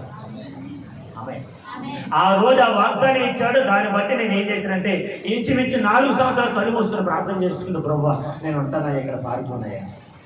ఆమె ఆమె ఎందుకు చెప్తానంటే, కట్టబడిన నన్ను నా ప్రభు విడిపించాడు. ఈ గాడిదకి ఎంత విలువ ఇచ్చాడు. ఎక్కడికి వెళ్ళినా సరే, ప్రవీణ్ బ్రదర్ వచ్చారు, పాట పాడతారు, సాక్ష్యం చెప్తారు, అరే వాక్యం చెప్తారు. ఎలా వచ్చింది ఆధిక్యత? నేనేదో చదివినటువంటి డిగ్రీల వల్ల కాదు, నా టాలెంట్ వల్ల కాదు, నాకున్నటువంటి వాక్య చాతుర్యం బట్టి కాదు, కేవలము దేవుని కృప. ఆ కృప లేకపోతే ఈ గాడిద ఇంకెప్పుడు మనం కష్టపడిన గాడిద అలాగే ఉండిపోవాలి. ఎవరు పలకించే నాదులు లేడు. నాన్నగా లక్ష్యం తేవడానికి కోయంబత్తూరు ఎటు రావాలో తెలియక స్టేషన్లో కూర్చొని ఉదయాన్నే వచ్చేసి ఆ స్టేషన్లో కూర్చొని ఏ బస్సు ఎక్కలు తెలియక, తమిళం తెలియక, ఇంగ్లీష్ తెలియక ఉదయం నుంచి సాయంత్రం అక్కడే ఉండిపోయినట్టు అన్నపడదల్లా. షూ కొన్న డబ్బులు లేకపోతే ఆయన ఎంతో ప్రార్థన చేయగా, దేవుడిని అడగగా, మా పాల్సాని గారికి ఉండేటువంటి షూ, అయ్యా నువ్వు వాడుకున్న షూ ఉన్నాయి కదా, మా అబ్బాయికి ఇస్తావా అని పాల్సాని గారి దగ్గర నుంచి షూ అడిగి ఆ షూ తీసుకొచ్చాను. ఎందుకు విషయాలు చెప్తానంటే, ఆ రోజు మా నాన్నగారు ఏడ్చి ప్రార్థన చేసి, ప్రభు వాడిని చేతికి అప్పగిస్తున్నాను, వీడిని నువ్వు వాడుకుంటే వీడు 10 మందిని విడిపిస్తాడయ్యా. ఆమె చెప్పండి గట్టిగా, ఆమె. ఈ రోజు నీ పిల్లల కొరకు నువ్వు ప్రార్థన చేస్తున్నావుగా, నీ ప్రార్థన దేవుడు అంటున్నాడు, విడిపించడా? అక్కడ రాబడిన మాట ఏంటంటే, కట్టబడిన గాడిద పిల్ల కూడా ఉంటుంది, 2 విడిపించావు. ఏ ఒక్కటి వదిలేద్దాం. కొంతమందికి పెద్దోడితో అవసరం, కొంతమందికి చిన్న పిల్లలతో అవసరం లేదు. ప్రభుకి 2 కావాలి. ఆమె నువ్వు కావాలి, నీ పిల్లలు కావాలి. దేవునికి ఇష్టం. కొంతమంది తల్లిదండ్రులు అంటారు, పిల్లలు చాలా ఆగలే పెట్టుకో, పైన ఉంటే ఒడి పెట్టారు కదా, పోయిన రెడీ. అదే నీకు నచ్చినోడు వచ్చినోడు పెట్టవా? నీకు నచ్చినోడు పెద్ద కొడుకు, చిన్న కూతురు, పెద్ద కూతురు నీకు నచ్చినోడు అంటారు. ఇంటికి రాగానే అయిపోయి మా అమ్మాయి ఇచ్చిందండి అని వెంటనే ప్లేట్ తీసుకుని వడ్డించి పెట్టవు, ముద్దలు తినిపించవా? మరి మిగతా వాళ్ళు నీకు అసహ్యమా? నేను అంటానంటే, ఈ రోజున మనుషులందరి దృష్టిలో నిన్ను అసహ్యుడిగా చూసేదేమో, నిందల పాలయ్యేవేమో, బాధపడుతున్నావేమో. ఆ రోజున కోయంబత్తూరులో నాన్నగారు స్టేషన్లో కూర్చొని ఏడుస్తూ ఎట్టి వేళ తిరిగి అక్కడే ఉండేసరికి నాకు ఫోన్ చేస్తానంట. ఆ ఫోన్ ఏమో నేను కాలేజీలో ఉండిపోయేసరికి ఫోన్ అవైలబిలిటీ లేదు, అందుబాటులో లేదు. తెలిసిన ఒక సీనియర్ అన్నుంటే అన్నితో చెప్పి, అయ్యా మా నాన్నగారు వచ్చారంట అన్నయ్య, ఒకసారి ఫోన్ చేయమని నాన్నగారి కంటే. అక్కడ రోమింగ్ పడతారు. రోమింగ్ తెలిసి కదా, రోమింగ్ ఇప్పుడంటే రోమింగ్ లేదు. నీ ఇష్టం, ఎంత మాట్లాడుకున్నా అంత ఇష్టం. అప్పుడు రోమింగ్ మన స్టేట్ దాటి వేరే స్టేట్కి వెళ్తే రోమింగ్ మన దాంట్లో ₹1 కట్ అవుతుంది 30 సెకండ్లకి. మరి ఎంత డబ్బులు నేర్చుకుంటారు నాన్నగారు? తెలియదు కదా, ఏం చేయాలో తెలియదు కదా. వెంటనే మాట్లాడు, సార్ నేను ఇక్కడ స్టేషన్లో ఉన్నాను. ఏ స్టేషన్? కోయంబత్తూరులో చాలా స్టేషన్ ఉన్నాయి. ఏ స్టేషన్ ఎలా చెప్పాలి, అడ్రస్ ఎలా చెప్పాలి తెలియక పక్కన ఆయనకి ఇచ్చి మాట్లాడించి తమిళంలో మాట్లాడితే అక్కడ అన్నగారిని వెంటనే ఆయన బైక్ వేసుకుని వెళ్ళి నాన్నగారిని తీసుకుని వచ్చేసరికి సాయంత్రం 9ంటికి భోజనం చేశారు. ఉదయాన్నే దిగిన ఆయన ఆ రోజు నన్ను చూసి నా గురించి సాక్ష్యం చెప్తూ, మా ఊడిని ఎన్నో బెల్లు తెగిపోయేలా కొట్టానండి, కానీ ఈరోజు ఈ స్థాయిలో ఉంటాడని దేవుడు నాకు ఎంతో వాగ్దానం చేశాడు. ఎందుకు చెప్తున్నానంటే పట్టబడిన మనం నిందలను పెంచిన మనం ఒకరోజు మెరుస్తాం. ఆమె బంగారం అయినా మెరవాలంటే అగ్నిలో కాలాలి, అగ్నిలో పుట్టవేయబడాలి. ఈ అగ్నిలో పుట్టవేయబడిన ఏ బంగారం అయినా వెంటనే మెరుస్తూ ఉంటా. దేవునికి స్తోత్రం. మెరిసేదిగానే ఉండాలంటే నిందలు అనుభవించక తప్పదు, బాధలు అనుభవించక తప్పదు, కష్టాలు రాక తప్పదు. ప్రతి దానిలో నువ్వు తట్టును నిలబడినప్పుడు ఒకరోజు నువ్వు వెలిగే నక్షత్రంగా ప్రభు నిన్ను చూసినప్పుడు అందరూ కూడా పైకి చూస్తారు తప్ప కిందకి ఎవరు రామే. దానిలో రాబడిన మాట, బుద్ధి కలిగినటువంటి నక్షత్రాలను వెలుగుతూ ఉండాలి. ఆమె అలా వెలగాలంటే నువ్వేం చేయాలి? నలకొట్టవరా. దేవునికి స్తోత్రం. యేసు రాజు రాజుల రాజై త్వరగా వచ్చుచుండి, త్వరగా వచ్చుచుండి. హోసన్నా జయమే, హోసన్నా జయమే, హోసన్నా జయమనకి, హోసన్నా జయమనకి, హోసన్నా జయమే, హోసన్నా జయమే, హోసన్నా జయమనకి. దేవునికి స్తోత్రం. ఆ గాడిద యేసు ప్రభు దగ్గరికి రాగానే, యేసు ప్రభు గాడి మీద కూర్చోగానే అందరూ కూడా బట్టలు ఆ కొమ్మలు దారి పడుకుని వేస్తూ వెళ్ళేసరికి అంతవరకు గాడిద నిద్రపడిందేమో. ఇప్పుడు కన్నీరు కారుస్తుంది. ఎందుకు లేని నన్ను ఎందుకు చేసుకున్నాడు నా యేసు. ఒక పక్కన సంతోషపడుతుంది, ఒక పక్కన కన్నీరు కారుస్తుంది. అందరూ కూడా చెప్పి ఈ గాడిద ఇది మాకొద్దండి ఇది అని అనుకున్న వారు ఇప్పుడు యేసు ప్రభు దాని మీద కూర్చోగానే దాని విలువ పెరగానే అందరూ తమ బట్టలన్నీ పొట్టు చీరలు పొట్టు వస్త్రాలన్నీ కూడా తల బట్టలన్నీ కూడా ఆ మీద వేస్తూ ఉంటుంది, దాని మీద నడుస్తూ ఉంటుంది. టీవీ రాగానే, విలువ రాగానే, తనకు అర్హత పెరగగానే, యోగ్యత రాగానే అనేక రీతిగా ఏడుస్తూ ఉంది, సంతోషపడుతూ ఉంది. దేవునికి స్తోత్రాలు. చెప్పండి గట్టిగా హల్లెలూయా. ఈరోజు నీ విలువ మారింది. నీ కుటుంబంలో నా ప్రభు నీకు ఒక విలువ ఇచ్చాడు, దాన్ని కాపాడుకో. సంఘంలో ఒక విలువ ఇచ్చాడు, కాపాడుకో. ఎక్కడికి వెళ్ళినా పలానా కలవరి ప్రార్థన మందిర సంఘస్తురా, ఎవరి ప్రార్థన బాగా చేస్తారా, కాపాడుకో, పోగొట్టుకో. ఆ గాడి మీద వెళ్తా ఉంటుంటే మరి గాడి పిల్ల ఏం చేస్తుంది? ఇప్పుడు ఆలోచించారా? గాడిద మాస్తుంది, మరి గాడిద పిల్ల ఏం చేస్తుంది? ఆడుకుంటుందా? వెళ్ళిపోయింది బయటికి. దేవునికి స్తోత్రం.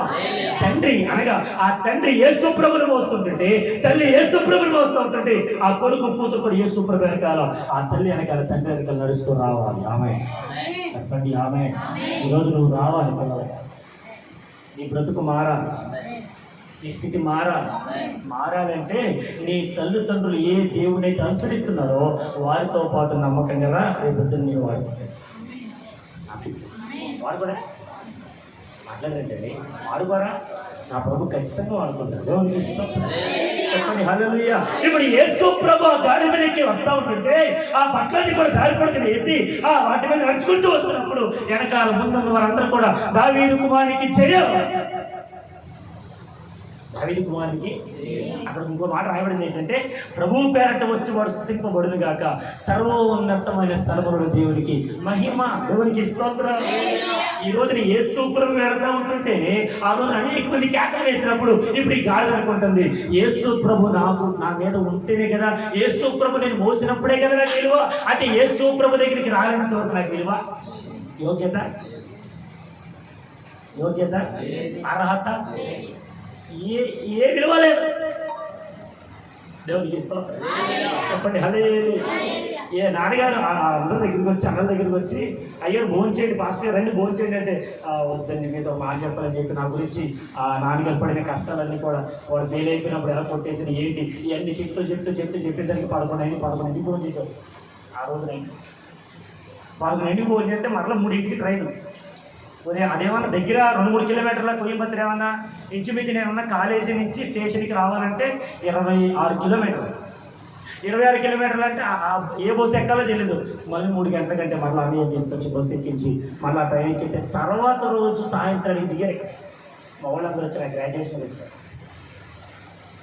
నా గ్రాడ్యుయేషన్కి వచ్చినప్పుడు మా రాజరామ్ గారు ఒక ఫోటో ఫ్రేమ్ చేయించారు నాకు పాలకొల్లు. ఆ బండారు మర్చిపోయారు. మంచి బాగా గుర్తియండి. దేవునికి ఇస్తాం. చెప్పండి గట్టిగా. అప్పుడు ఆనందం ఆ వయసులో ఉంది. ప్రైవేట్ చూసారు, ఆనంద్ కూడా వచ్చారు. దేవునికి స్తోత్రం చెప్పండి. హల్లెలూయా. మాయ గారు నేను కూడా బైబిల్ కాలేజీలో జాయిన్ అవుతా. ఆమె వాడికి నాకు ఇప్పుడు పోటీ, వాకింగ్ చదివేటప్పుడు బావలాగా నేను చదవాలి, బాగా. ఆమె ఎందుకు చెప్తున్నానంటే ప్రభునికి యోగ్యత ఇచ్చినప్పుడు కాపాడుకో. ఆయన నీకు ఎక్కువ వాడుకుంటాడంటే దేవునికి స్తోత్రం. పిల్లలు కొంతమంది చూడండి, తల్లిదండ్రులు ఇచ్చేటువంటి డబ్బులు వాళ్ళకి కొంచెం దిప్పి ఉంటుంది. ఉందా దిప్పి దిప్పి ఉందా? కొంతమంది దిబ్బిలు ఉంటాయి, డిబ్బీలో దాస్తారు. మా అక్కల దాచి నాన్నగారికి అవసరం అయినప్పుడు డిబ్బీ పగలగొట్టే డబ్బులు ఇచ్చింది నాన్నగారికి. మనకి ఇచ్చారు చాలా ఉన్నాయి. చెప్పండి గట్టిగా. అనేది మనం అన్నీ ఖర్చు పెట్టాడు. ఒక 5 రూపాయలు అక్క అట్లా కాదు, 5 రూపాయలు వేసి ఆ రోజు ఫాస్టింగ్ ఉండి ఇంచుమించు నాన్నగారికి దాచిపెట్టినన్ని కూడా నాన్నగారికి అవసరమైనప్పుడు ఇచ్చింది. దేవునికి స్తోత్రం చెప్పండి గట్టిగా. నేను అంటాను, దాచబడిన ప్రతి దాన్ని ప్రభు మన కొరకు సిద్ధం చేశాడు. నువ్వు ఎప్పుడు అది తప్పుడు ఇస్తావు. నేను ముగిస్తున్నాను. ఆ గాడిద నువ్వు నేను ఎందుకు కాకూడదు? ఆ గాడిద పిల్లలుగా మనం ఎందుకు ఉండకూడదు? యేసు ప్రభువుని మనం ఎందుకు మోయకూడదు? మోసినప్పుడే కదండి విలువ. ఆమె మోయలేనంత వరకు ఎవరు మనం పట్టించుకోరు. దేవునికి స్తోత్రం. ఒక మాట చెప్పాలంటే మోసేటప్పుడు కొంచెం బరువు అనిపించచ్చు, కొన్ని నొప్పి రావచ్చు. మోసేటప్పుడు అందరూ కూడా యేసు ప్రభుని సన్మానిస్తుండగా, అందరూ యేసు ప్రభు వివరిస్తుండగా, యేసు ప్రభుని మోస్తున్న నీకు విలువ రాలేదా? యేసు ప్రభుతో పాటు నీకు కూడా సమానమైనటువంటి హక్కులు ఇవ్వలేదా? ఆమె కనుగుడు నా బిడ్డను ముట్టుకుంటే నా కనుగుడు ముట్టినట్టు అన్నాడుగా యేసు ప్రభు. ఆమె అంటే ఆయనతో పాటు ఎంతగా ఆ మమేకం చేశాడు మనల్ని. ఆమె దేవునికి స్తోత్రం. కాబట్టి యేసు ప్రభును మోసే గాడిదిగా ఉండాలి అనేటువంటి యేసు ప్రభు మాటను మనం విని యేసు ప్రభును మోసే గాడిదిగా మారుతాం. అటువంటి ఆశీర్వాదం మనందరూ పొందుకుందాం. అర్హత లేని మనకు ప్రభు అర్హత ఇచ్చారు. దేవునికి స్తోత్రం. కాపాడుకుంటూ పర్వత రాజ్యాన్ని పరుగులేస్తూ కట్టబడిన ప్రతి ఒక్కరు కూడా మనం విడిపించి ప్రభు రాజ్యానికి చేరుతాం. అటు కృప అటు ఆశీర్వాదం ప్రభు మనందరికీ దయచేయను గాక. ఆమె ప్రార్థన చేసుకున్నాం. తదుపరి కానుకలు పట్టబడదాం. అయిన తర్వాత అందరూ బయటకు వెళ్దాం. గ్రౌండ్లో ప్రార్థన చేద్దాం. అందరం వస్తున్నాం. ప్రార్థన స్తోత్రం. పరిశుద్ధుడైన మా తండ్రికి వందనాలు. ఇంతవరకు ఈ ఆదివారం ఆరాధన గారికి జరిగించి అయ్యా మా అందరితో సూటిగా తేటగా మీరు మాట్లాడారు. మొదటిగా దైవజనులు ప్రసరత మరియు మీరు అభిషేకించారు. ఎన్నికలైనటువంటి వారు మీరు ఎన్నుకొని ఆయన అయ్యా ఒక పాత్రగా మీరు ఎంతగానో వాడుకుంటున్న విధానం బట్టి మీకు స్తోత్రాలు తెలుసుకోవాలి. వాళ్ళు కూడా నన్ను కూడా మీరు అభిషేకించి నడిపించినట్టు మీకు వందనాలు తెలుసుకున్నాను. విన్న వాక్యము మా మధ్యలో మా వృద్ధిలో ఫలాభివృద్ధి చెందడానికి సహాయం చేయండి. ఎవరైతే రాలేకపోయారో వారందరితో మీరు మాట్లాడి సరిచేయమని మీరు మాత్రమే మహిమ పొందుకుని గుడిపేయండి. అయ్యా తర్వాత శనివారం అలాగే ఆదివారం జరుగుతున్నటువంటి ఆరాధనలు కూడా ఘనంగా జరిగించు. అయ్యా ఆదివారం జరుగుతున్నటువంటి ఈస్టర్ పండుగ ఘనంగా జరిగించండి. ప్రేమినంతా మీ కృపను తోడుగా ఉంచండి. ఏప్రిల్ మాసం 5వ తారీఖు నాయన ఈస్టర్ రోజు నుంచి నాయన 25వ తారీఖు వరకు జరగనుద్దేశించినటువంటి 21 రోజులు ఉపవాస మనోహర పండుగలు అద్భుతంగా జరిగించారు. మీరు మాత్రమే మహిమ పొందుకోమని యేసుక్రీస్తునామమున అడుగుచున్నాము తండ్రి. ఆమేన్. అందరూ లేచిన తర్వాత దయచేసి ఎవరైనా ప్రార్థన పండుగ పెట్టుకుపోతే కనుక వచ్చే నెలలో మనకి 21 రోజులు ఉపవాస పండుగ జరుగుతున్నాయి. ఇక్కడే జరుగుతున్నాయి. అందరూ కూడా సిద్ధపడండి. సాయంకాలం 6 గంటలకే ప్రారంభించబడుతున్న మీటింగ్. అమ్మ ఎన్ని గంటలకు చెప్పండి? చెప్తారు 2 గంటలకే. దయచేసి ఇంటి దగ్గర ఉన్నటువంటి యవనస్తులందరూ కూడా 6 గంటలకు ఇక్కడికి రావాలి. ప్రతిరోజు ఉదయం ఎండలు ఎక్కువగా ఉన్నాయి కాబట్టి వీలైనంత వరకు సహకరించి ఇక్కడికి రండి. ప్రార్థన చేద్దాం. ఉదయకాలంలో ప్రార్థన, సాయంకాలం ప్రార్థన సిద్ధపడదు. ఖాళీగా ఉన్నవారందరూ రండి. ఇంటి దగ్గర పడుకోకండి. ఎండ ఎక్కువ ఉంది కదా అయ్యారు, ఏం చేస్తా తేలిక పడుకోండి కాదు, ఇక్కడికి రండి ప్రార్థన చేయాలి.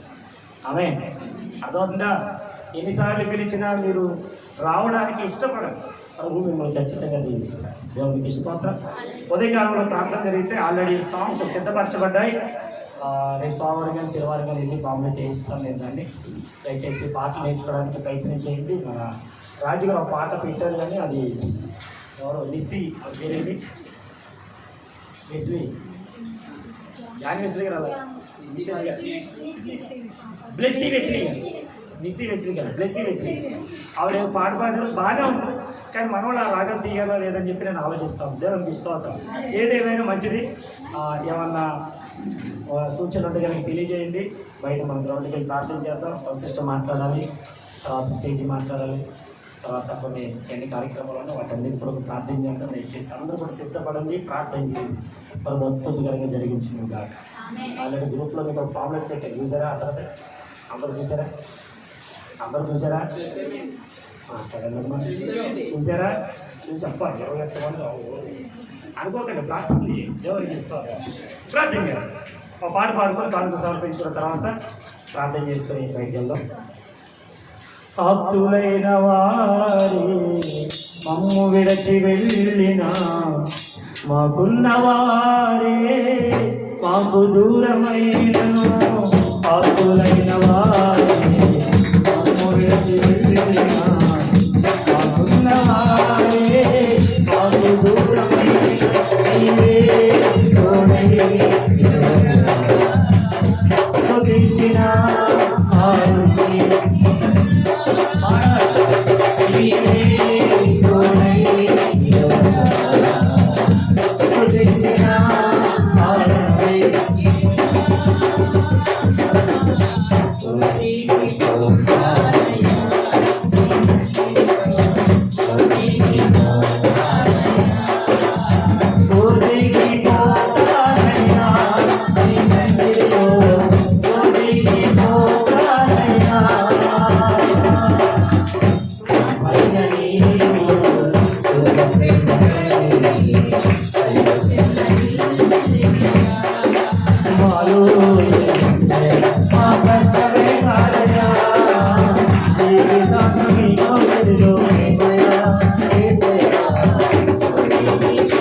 అయితే గమనించండి, ఈరోజు రాత్రి గోదావరి మార్కెట్లో ఈశ్వర్ గారి దగ్గర ప్రార్థన జరుగుతుంది. రేపు రాత్రి మనకి అందరినీ ఆశ్రాది గారు, రేపు రాత్రి మనకి ఆశ్రాది గారి దగ్గర పూజ జరుగుతుంది. అందరూ సిద్ధపడండి. ఎల్లుండి రాత్రి ఏముంది? ఎక్కడి నుంచి వచ్చింది? ఆయిల్ ఏదో అంటారు, చెప్పండి ఏంటిది? మా మాట్లాడండి. ఆన్లైన్ ప్రేయర్ కుటుంబాలన్నీ రావాలి. ఆమె నేనంతా ఆన్లైన్ ప్రేయర్, మీరేం కంగారే పడదు, నేనే ఉంటాను. దేవుని ఇష్టం.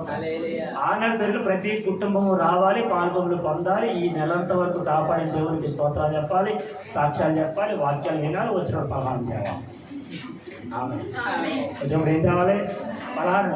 మన ఆన్లైన్ ప్రేయర్ ఒకటే కనబడింది ఇక్కడ. మిగతా మీరు ఆల్రెడీ దాని ఏమంటారు, బియ్యం తీస్తున్నారా? ఈరోజు బియ్యం కనపడలేదు ఇక్కడ. మొన్న ఆధార్ కనపడ్డారు, రాహేలం కనిపించారు. బియ్యం తీస్తున్నారా? అసలు తీస్తున్నారా? తీసి వండేసుకుంటారా? మరి ఏంటి బియ్యాలు ఏవి? దశమ భాగాలు ఒకవేళ మీరు మాస్టర్ గారికి ఇస్తారు, ఇచ్చేవాళ్ళు నో ప్రాబ్లం, తప్పలేదు. తర్వాత మీరు వండుకున్న ప్రతి దాంట్లో ఏం చేయాలి? దేవుడికి తీయాలి. ఆమె తీసి మీరు ఏం చేయాలంటే వండేసుకోండి. దేవుడికి ఇష్టపడతాం. మీరు ఏం చేయాలి?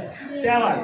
నేను బాధవారి నుంచి చూస్తా, ఇదంతా నిండిపోవాలి, నడవడానికి కూడా స్థలం ఉండకూడదు. ఆమె చెప్పండి, తేవాలి. ఆమె నేను ఎందుకు చెప్తానంటే, మీరు ఒకసారి ఆలోచించండి. ప్రభు చేతికి మీరు అప్పగించినప్పుడు ప్రభు మిమ్మల్ని దీవించలేదో ఆలోచించండి. మీ స్థితిగతులు మారేలేదో ఆలోచించండి. నేను చెప్పగలను. దాన్ని బట్టి కొంచెం మీరు ఆలోచించండి. మన దావిరాజు దేవుడు ఒక నూతన వాహనాన్ని ఇచ్చాడు. దేవుడు వారికి ఇంకా అనేకమైనటువంటి ఆశీర్వాదాలతో ప్రభు నింపును కాక. వారినే కాదు, మనందరినీ నింపుతాడు. ఆమె గట్టిగా హల్లెలూయా. సో కాబట్టి వచ్చే ఆదివారం ఆయన బండి పంపుతున్నందుకు మనకి చక్కటి ప్రార్థన చూద్దాం. దేవునికి ఇష్టం. ఓకే, మంచిది. చిన్న ప్రార్థన చేద్దాం. దయచేసి రేపటి దినము కొరకు మనందరం సిద్ధపడతాం. మనకు ఆశ్రమ ప్రార్థన ఈరోజు రాత్రి ఉదయం మార్కెట్లో ప్రార్థన, ఆనందీ ప్రార్థన, ఆనంద ఏళ్ళ ప్రార్థన. అదే ఆనంద పేర్లు మనకు రూతమ్ గారు ఎవరో కువైట్లో ఉన్నారు కదా, వాళ్ళ ప్రార్థన. ఇంకా మీరు చెప్పండి, పర్లేదు. ఆనందీలు పెట్టారు. దేవునికి స్తోత్రం. అందరూ ప్రార్థన జరిగింది. దేవునికి స్తోత్రం. అందరూ సిద్ధపడండి, అందరూ రావాలి. ఆమె రాకపోతే ఆనంద ఇంటికి వస్తాను నేను. ఇంట్లోనే కాసేపు ఇంచు 3 గంటలకు కూర్చుంటాం. మీ ఇంట్లో ఖచ్చితంగా చెప్తున్నాను, ఉంటా మీరు వచ్చేంత వరకు అక్కడే ప్రార్థన చేయాలి. దేవునికి ఇస్తూ ఉంటాం. హల్లెలూయా. అందరూ ప్రార్థన చేద్దాం. ముఖ్యంగా 10th క్లాస్ బిడ్డలు ఎగ్జామ్స్ రాస్తున్నారు. ఏప్రిల్ 2వ తారీఖున చివరి ఎగ్జామ్ వాళ్ళకి ఇంగ్లీషు. రేపు సోమవారం సోషల్ ఉంది. ప్రార్థన చేద్దాం. ఇంటర్మీడియట్ ఎగ్జామ్స్ రాసిన ప్రభు వారికి చక్కటి రిజల్ట్ ఇచ్చిన గాక, సప్లిమెంటరీ రాస్తున్న వారికి చక్కటి జ్ఞానం ఇచ్చిన గాక, బలం ఇచ్చిన గాక. ఆమేన్. దేవునికి స్తోత్రం. ప్రార్థన. మమ్మల్నిగా ప్రేమించిన మా ప్రియ పరలోకపు తండ్రి వందనాలు. ఇంతవరకు ఆయన ఈ ప్రార్థన కొడుకులం అందరితో సూటిగా తేలిక నేను మాట్లాడాను. పాటలో, ప్రార్థనలో, ఆరాధనలో, వాక్య ధ్యానములో నీ కృపను మాకు తోడుగా ఉంచారు. ఎండ తీవ్రతను తగ్గించినందుకు వందనాలు. చక్కటి వాతావరణం మాకు అనుగ్రహించినందుకు నీకు స్తోత్రాలు చెల్లిస్తున్నాం. మీ ప్రియబిడ్డలు ప్రభు అర్పించినటువంటి కాన్పుల కొరకు నీకు వందనాలు. రెట్టింపు దీవులతో నింపి నడిపించండి. ఫలాభివృద్ధి జరిగించడం ప్రార్థిస్తున్నాం. ఆయన ప్రతి అయానికి స్తోత్రాలు ప్రభు. నెలలో జరుగుతున్నటువంటి ఆలయ అందరి కొరకు నీకు వందనాలు. ఈ నెల 37 తారీఖు జరుగుతున్న ఆలయ ఘనంగా జరిగించండి. నీకే స్తోత్రం. సంఘం అంతటి నడిపించండి. ఈ రోజు రాత్రి జరుగుతున్నటువంటి ఈశ్వరుడికి ప్రార్థన, రేపు రాత్రి జరుగుతున్నటువంటి అవసరం ప్రార్థన ఘనంగా జరిగించమని ప్రార్థన చేస్తాను ప్రభు. అయ్యా గుడ్ ఫ్రైడే కొరకు, అయ్యా ఈస్టర్ కొరకు సిద్ధపడుతుంటుంది. 3 రోజులు అద్భుతంగా ఆశ్చర్యకరంగా జరిగించండి. శనివారం జరుగుతున్నటువంటి ప్రభు పాత శుద్ధీకరణ విషయంలో కృపతోడుగా ఉంచండి. మీరు మాత్రమే మహిమ పొందుకోండి. నీకే స్తోత్రం. అయ్యా ఏప్రిల్ 5వ తారీఖు మొదలు 25వ తారీఖు వరకు అయ్యా నీ ఆత్మ ప్రేరేపణ చేత జరిగిన ఉద్దేశించినటువంటి అయ్యా 21 రోజుల ఉపవాస మనోహర పండుగలు ఘనముగా జరిగించండి. నీ దాసుల ప్రభు ఈ స్థలంలో అడుగు పెడుతుంటుండగా అయ్యా నీకే స్తోత్ర. సంఘులందరితో మీరే సూటిగా తేటగా మాట్లాడాలి. సంఘం అభివృద్ధిపరచండి. మీరు మాత్రమే మహిమ పొందుకోండి. యేసుక్రీస్తు పరిశుద్ధ నామములో అడిగి పొందుకొని ఉన్నాము మా ప్రభు తండ్రి. ఆమె దీవెన మన పడుతున్న యొక్క ప్రేమ, ఆయన కుమారుని యేసుక్రీస్తు యొక్క కృపై, పరిశుద్ధాత్మక సహవాసం సమాధానం ఇంతవరకు ఆయన మాట్లాడిన అందరికీ సకల పరిశుద్ధులకు బలహీనములందరినీ ప్రభు బలపరుచుకుని స్వస్థపరిచి లేవనెత్తి తన సేవార్థమే ప్రభు మనందరం నమ్మకం నడిపించి వాడుకున్నాను గాక. ఆమేన్. ఆమేన్. ఆమె ప్రభు స్తోత్రం. మీ అందరి పొందరా నేను మిమ్మల్ని అందరూ దీవించిన కాక కొంచెం సమయం ఎక్కువైంది, దయతో మన్నించండి. అందరూ బయటికి వెళ్దాం, పట్టుకుందాం, ప్రార్థన చేద్దాం. రైట్.